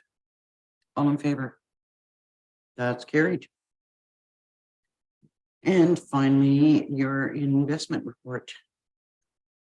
Yes, so as I notified in your orientation, all the county's investments are with the local authority services one investment and are funds that are not immediately required for operating purposes. As you can see within my report, the county does have a mixed portfolio of investments, including high interest savings account, money market bond, and equity portfolios. Currently, the county has $6.4 million invested and has earned a total of $270,718.44 in investment income as of December 31st of 2022. Of that, $24,991.75 was earned in 2022. As you'll see in the statement, unfortunately, like many, we did see a loss on our longer term investment portfolio in 2022 due to the state of the market. Staff did meet with one investment mid-year to discuss the current market and our investments, and we were encouraged at that time to continue with our portfolio as it was and to ride out the current state of the market. So as you can see, it did start improving at the end of 2022. Comments or questions? Councillor Carter. So the 270,000, where does that go to? Is that just into general revenues? Yeah, under administration, we have an investment revenue line that it is allocated there. And does it go to a specific reserve or anything, or is it just goes into the general pool? General. Could I have a mover and a seconder to receive that report? Councilors McKechnie and Shell. Moved by Councillor McKechnie, seconded by Councillor Shell. Be it resolved that Haliburton County Council receives for information the investment report as at December 31st, 2022. Further, that the investment report as at December 31st, 2022 be hereby approved. All in favor? That's carried. Thank you, Andrea. Next up is an application for a skills development fund. Here from Mr. Ovet. Good afternoon. Good afternoon, Warden and members of council. Just a brief report outlining a partnership opportunity that we were approached about and providing some brief detail on the grant application. Obviously, it's noted in the report that at this time and hopefully in the future, we're not obligated to contribute financially to the program. And that if the grant is successful, we would bring back a subsequent report to County Council requesting any signatures necessary to enter into a formal partnership. And happy to field any questions. Questions? Some of that report is music to our ears. No fund required. Thank you very much. Could I have a mover and a seconder to receive that report? Councillors Ryle and McKechnie. Moved by Councillor Ryle, seconded by Councillor McKechnie. Be it resolved that Haliburton County Council received the January 25th, 2022-23 report, Skills Development Fund grant application for information. All in favor? That's carried. And finally, under administration, our health and safety annual policy review. Good afternoon, Warden, members of council. The county is required to review our health and safety policies on an annual basis. So before the members today is a report related policies with the intent to confirm council's commitment to health and safety throughout the organization, as well as ensure compliance with related legislation. Any questions? Did I have a mover and a? Go ahead. Well, you can get the mover and seconder, but I just wanted to make sure council understood that passing this resolution today does not meet your requirement to review the policies and sign off on them. Those are in the learning management system. So we'd ask you to remember that you have to go in there, sign in and review those policies. And that actually lets us check the box that that you've reviewed those personally. I agree. Could I have a mover and a seconder to receive this report? Councilors Fury and Carter, and a commitment to open the website, check the report. Moved by Councillor Fury, seconded by Councillor Carter. Be it resolved that Haliburton County Council receives for information the 2023 Health and Safety Annual Policy Review Staff Report. That Haliburton County Council confirms that the 2023 Health and Safety Policy Statement, the 2023 Health and Safety Duties and Responsibilities Policy, and the Workplace Violence, Harassment, and Sexual Harassment Policy were reviewed as required by policy and or the Occupational Health and Safety Act. All in favor? That's carried. Thank you. Thank you. Okay, next are reports and minutes from external boards and agencies. The first being from the health unit, and we will not have a report today on that. We will, however, I think we have a resolution to appoint. We have a bylaw, yes. To appoint Councillor Dayu, who has agreed to continue to sit on that board. Is there anything from point in time that you'd like to bring to our attention?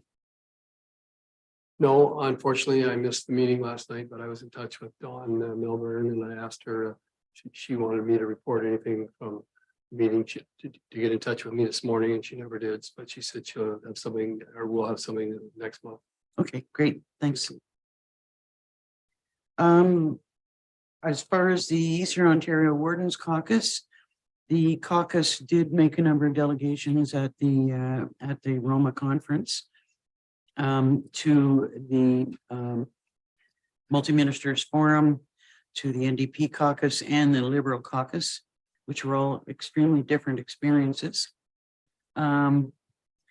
And of course, the main focus was the caucus's housing proposal that they're putting forward, 7,000 homes in 7 years. And part of that is hoping that through the private sector, we would encourage as many as 21,000 more homes during that period of time. So we were basically seeking report to move forward with that. We also sought support from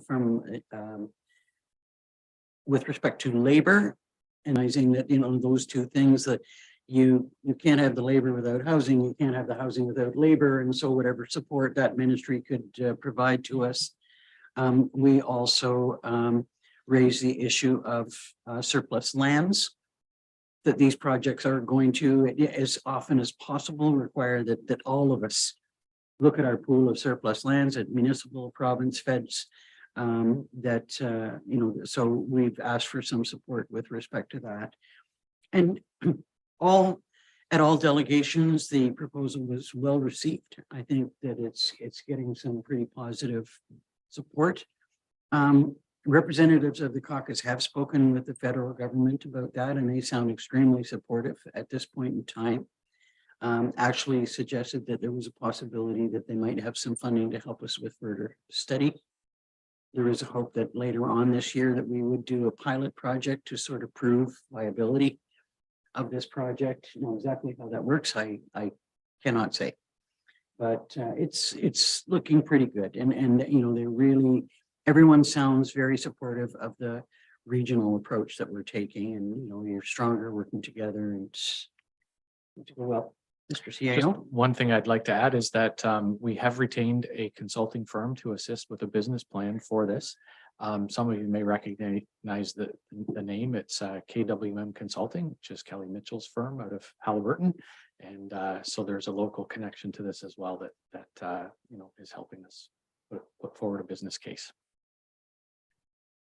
They're suggesting that there might be an emphasis on Halliburton County. I don't think it'll ever hurt us.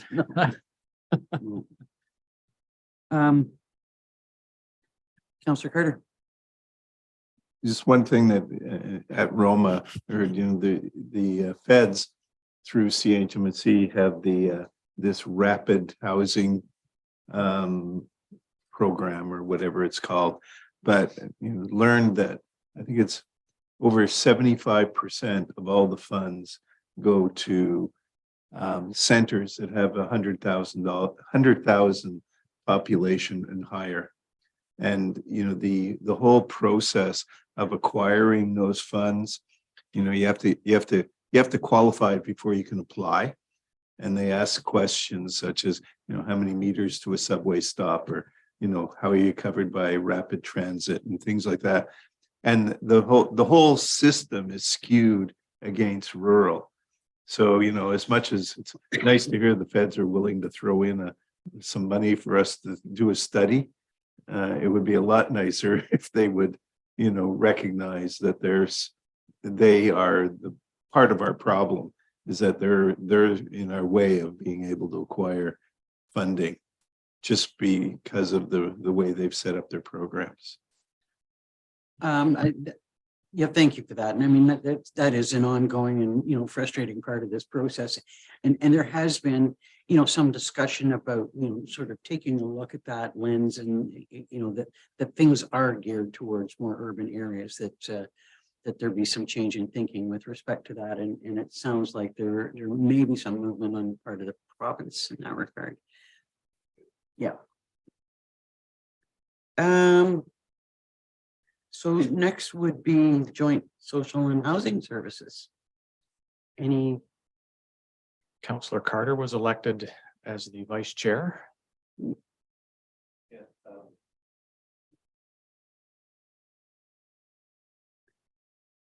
So we had our first meeting, I think last week, seems so long ago. And I think we're involved in training in the next week or so to get everybody a little bit more acclimatized to what it is and what we're supposed to do and what we're supposed to work at. From the on the housing side of things, I think the bottom line is that probably across Ontario, there is going to be no public housing built this year. And that's, as much as we'd like to achieve some of those targets and the goals, financially, we can't make anything work. So Kawartha Lakes Halliburton Housing Corporation has nothing on the books. We're trying to have something for subsequent years, but right now we are going for a bid to get, but quite frankly, we have no idea what the bids are going to come in at. In some cases, other housing authorities, bids have been coming in at double what we were usually building at. And so, trying to build affordable, attainable, or anything even that's close to reasonable housing right now is just very, very difficult, if not impossible. Unattainable. Without, and without funding, CHMC allows you to do things such as have a 50-year mortgage, which I argue is still probably too short. But the thing is that, as we just said, they're biased against anything rural. And so if you're doing something at the provincial level, your best source of money, your cheapest money, comes from IO, and they're only allowed to go to 30 years. So, the part of the problem is not building, it's maintaining and running whatever the project is, because it has to break even. You have to collect enough in rent to pay for maintenance and fuel and things like that. But if you're paying back a huge chunk in principal and interest every month, I mean, you're lost right from the beginning. So with that, Sherino. Frustrating. Any other comments that anyone wants to make about Jack? Okay, thank you. There is nothing to report on professional recruitment at this point in time. Is there anything that Councillor Shell would like to bring forward with respect to the library board? Just to acknowledge that we did meet at our first library meeting this term 2 weeks ago today, I guess it would have been. And we had returning public member David O'Brien, who was named chair. And new public members of the committee are Paul Petrick, Tim Casey, and Adela Spina. And thanks to Councillor Ryle, apparently I'm the new deputy or vice chair. So anyhow, it looks like it's a good group. There was lots of conversation, and I'm looking forward to moving forward with this. Right on. Thank you. Thank you. Could I have a mover and a seconder to receive these reports? Councillor Royale, Councillor Ferry. Moved by Councillor Ryle, seconded by Councillor Ferry. Be it resolved that Halliburton County Council receives for information the following: the November 10th, 2022 approved minutes from the Halliburton Kawartha Pine Ridge District Health Unit Board of Health meeting, the December 2022 EOWC newsletter, and the November 9th, 2022 approved minutes from the Halliburton County Public Library Board. All in favor? That's carried. Next is the land division and appointment of members. The land division.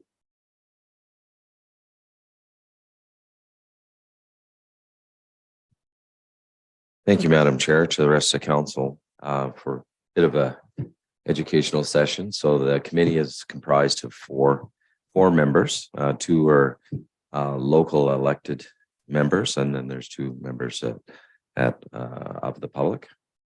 And the members of council who are appointed to the committee are appointed annually, and the public members are for the term of council. So we need this to sort of formulate the committee and start our business, which is scheduled for the first, it's to be the second Monday in February. So with that, I'll answer any questions if needed. I do have one question. There seems to be some confusion about appointments. I was concerned because I understand that our February meeting is going to be quite full. And someone described it as a possible barn burner. And, I think it would be beneficial for us to have, a full complement of members. And I understand that there has not been yet an name come forward from Minden. But there also seems to be some thought that the existing member or the previous member from Minden would be able to sit until there was a new appointment. And I'm not sure that that's actually correct, because as you just said, the public members are appointed for the term of council, and that was for the last term of council. So I guess I'm just looking for a little bit of clarification on that, whether that member can sit in on that meeting or not. Well, it certainly is our understanding that they can, but I'd have to follow up with the clerk's department with regards to if that's procedurally correct. Okay, I think we need clarification of that. Okay. Sooner than later, if we could get it. So are there any other questions or comments about that? Councillor McKechnie? When are those meetings? Well, they're usually the second Monday of, And what time? oh, sorry, I 7 didn't o'clock. ask that, I'm sorry. Yeah, 7 o'clock at night. Okay, thank you. And virtual. And I think that there has been discussion so far that we would like to continue with virtual meetings, particularly because they're in the evening and sometimes bad driving conditions. I guess that would be up to the next land division to determine. Yeah, that's correct. Could I have a mover and a seconder then to receive that report? Councillor McKechnie, seconded, Councillor Royale. By Councillor McKechnie, seconded by Councillor Ryle. Be it resolved that Haliburton County Council hereby appoints Bob Snyder of Highlands East as a public member to sit on the Land Division Committee for the period of January 1st, 2023 to December 31st, 2026.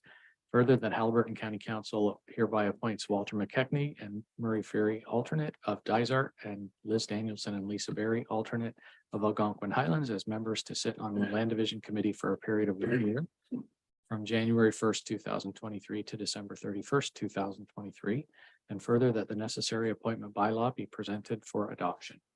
All in favor? That's carried. And if notifications could go out to, I think we have one alternate that would like notification of that. Okay, external boards and agencies. We have Good Roads. I believe that Councillor Burton was at Good Roads the week before last. But as he's not here today, we'll ask him for an update at our next meeting. Next is EORN. Have you got anything that you'd like to bring to the table for EORN? I don't think, other than what's in the report, a lot of our I mean, we knew that our construction of new towers would be happening later, but I believe there are a number that are coming before councils for local land use authority in the near future. But yeah, I don't think I have much to add other than the written update. Just one comment to let you know that several members of the previous EORN board have asked if I would consider sitting on the EORN board. And I think I will put my name forward for that, just to keep a very strong with respect to the Cell Gap project, and particularly now that there's going to be emphasis on the housing project that EORN will be playing a large part in. I hope to be successful there. We'll see. I'll let you know how that goes. Anything on poverty reduction? Well, there's nothing to report. They're actually waiting to see what the county's budget looks like. I say there's nothing to report. They're waiting to see what the county's budget is like before they report. I'm just kidding.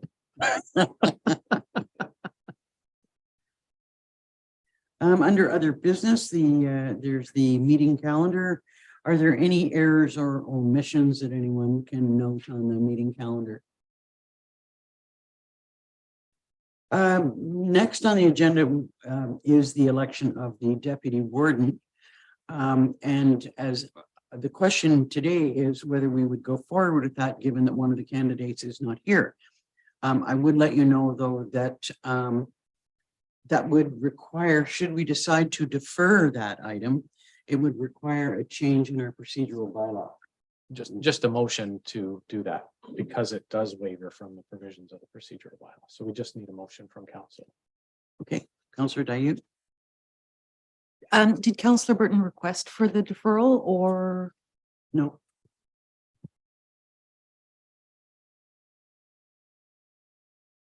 thoughts? Thoughts? Councillor Al? Did he declare to you that he was putting his name in? He did in public here at our last meeting. At our last meeting, you had to declare your interest. Yeah. And he has not asked for a deferral.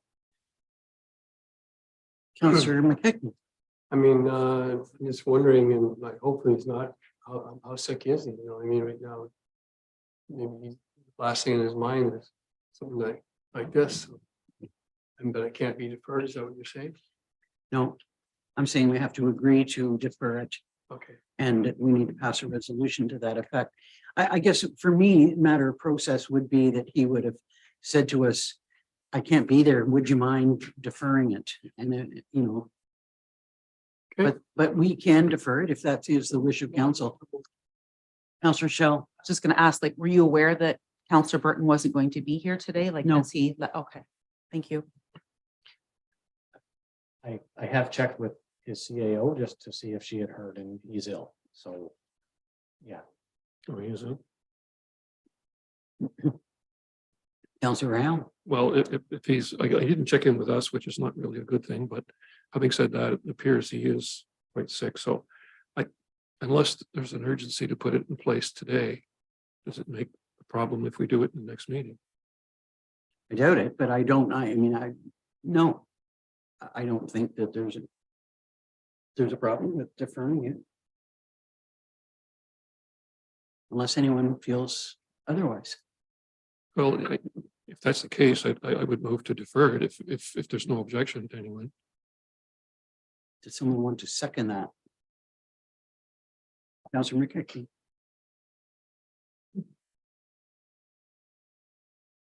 Just need to follow the proper process.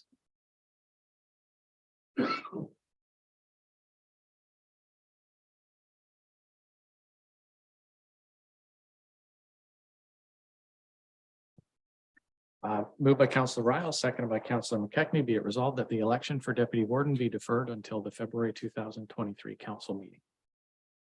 All in favor? It's carried. One abstention.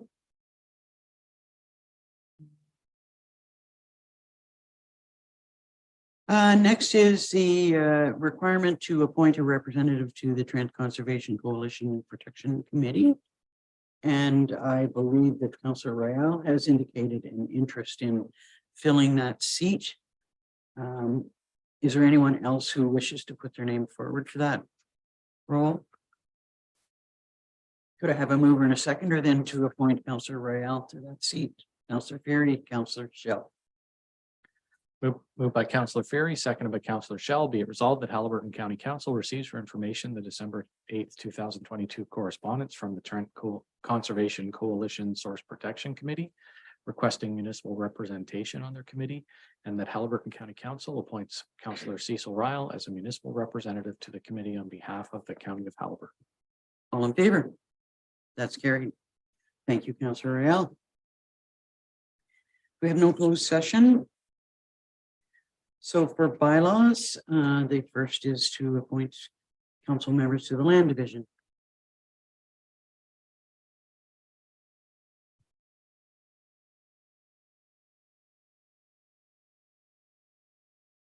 Could I have a mover and a seconder? Sorry. Councillor Fury and Councillor Shell. Moved by Councillor Ferry, seconded by Councillor Shell, be it resolved that bylaw 4141 being a bylaw to appoint council members to the Land Division Committee for the Corporation of the County of Haliburton be considered be read a first, second, third time, finally passed, and the seal of the corporation be affixed. All in favor? That's carried. And the next is to appoint public members to the land division. Can I have a mover and a seconder? Councillors Dayun and Shell. Moved by Councillor Dayu, seconded by Councillor Shell. Be it resolved that bylaw 4142, being a bylaw to appoint public members to the Land Division Committee for the Corporation of the County of Haliburton, be considered to be read a first, second, third time, finally passed, and the seal of the corporation be affixed. All in favor? It's carried. And could I have a mover and a seconder to appoint the weed inspector? Councillor Fury, Councillor Carter. Moved by Councillor Fury, seconded by Councillor Carter. Be it resolved that bylaw 4143, being a bylaw to appoint an area weed inspector for the 2023 calendar year in accordance with the requirements of the Weed Control Act, RSO 1990, Chapter WS, be considered to be read a first, second, third time, finally passed, and the seal of the corporation be affixed. All in favor? That's carried. The next is, could I have a mover and a seconder to approve the borrowing bylaw? Councillor Carter and Rael.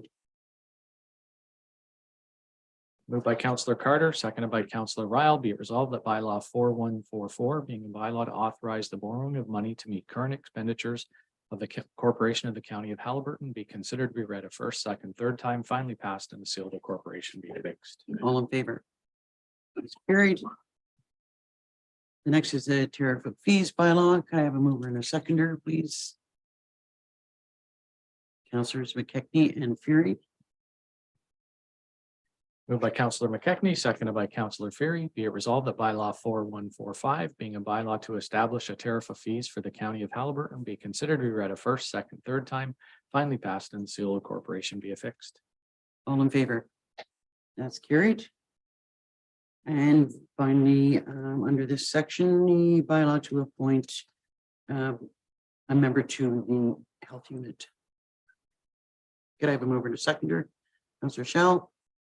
Councillor Carter. Moved by Councillor Shell, seconded by Councillor Carter. Be it resolved that bylaw 4146, being a bylaw to amend bylaw 4138, respecting the appointment of members of council and public representatives of the corporation of the county of Haliburton, and to appoint members of council as representatives of the corporation of the county of Haliburton to external boards and organizations, be considered to be read a first, second, third time, finally passed, and the seal of the corporation be affixed. All in favor? That's carried. Thank you, Councillor Dayu. Is there any notice of motion? Hearing none, could I have a mover and a seconder to approve the confirmation bylaw? Councillors Carter and Fury. Moved by Councillor Carter, seconded by Councillor Fury. Be it resolved that bylaw 4147, being a bylaw to confirm the proceedings of the January 25th, 2023 meeting of Haliburton County Council, be considered to be read a first, second, third time, finally passed, and the seal of the corporation be affixed. All in favor? That's carried. And finally, a motion to adjourn. Oh, go ahead. You mind if I just mention that before we close out this meeting, that Minden Hills Councillor Pam Saney was reelected to the Roma Board to represent Zone 5 for the county, as well as Minden Hills, obviously. And just that this is her second term, and she's done a great job, and we were happy to see her reinstated. Thank you for that. Thank you. So I think motion to adjourn was moved by Councillor McKechnie and seconded by Councillor Shell. As Councillor McKechnie has accepted that responsibility. Moved by Councillor McKechnie, seconded by Councillor Shell. Be it resolved that the January 25th, 2023 meeting of Haliburton County Council be adjourned. All in favor? That's carried.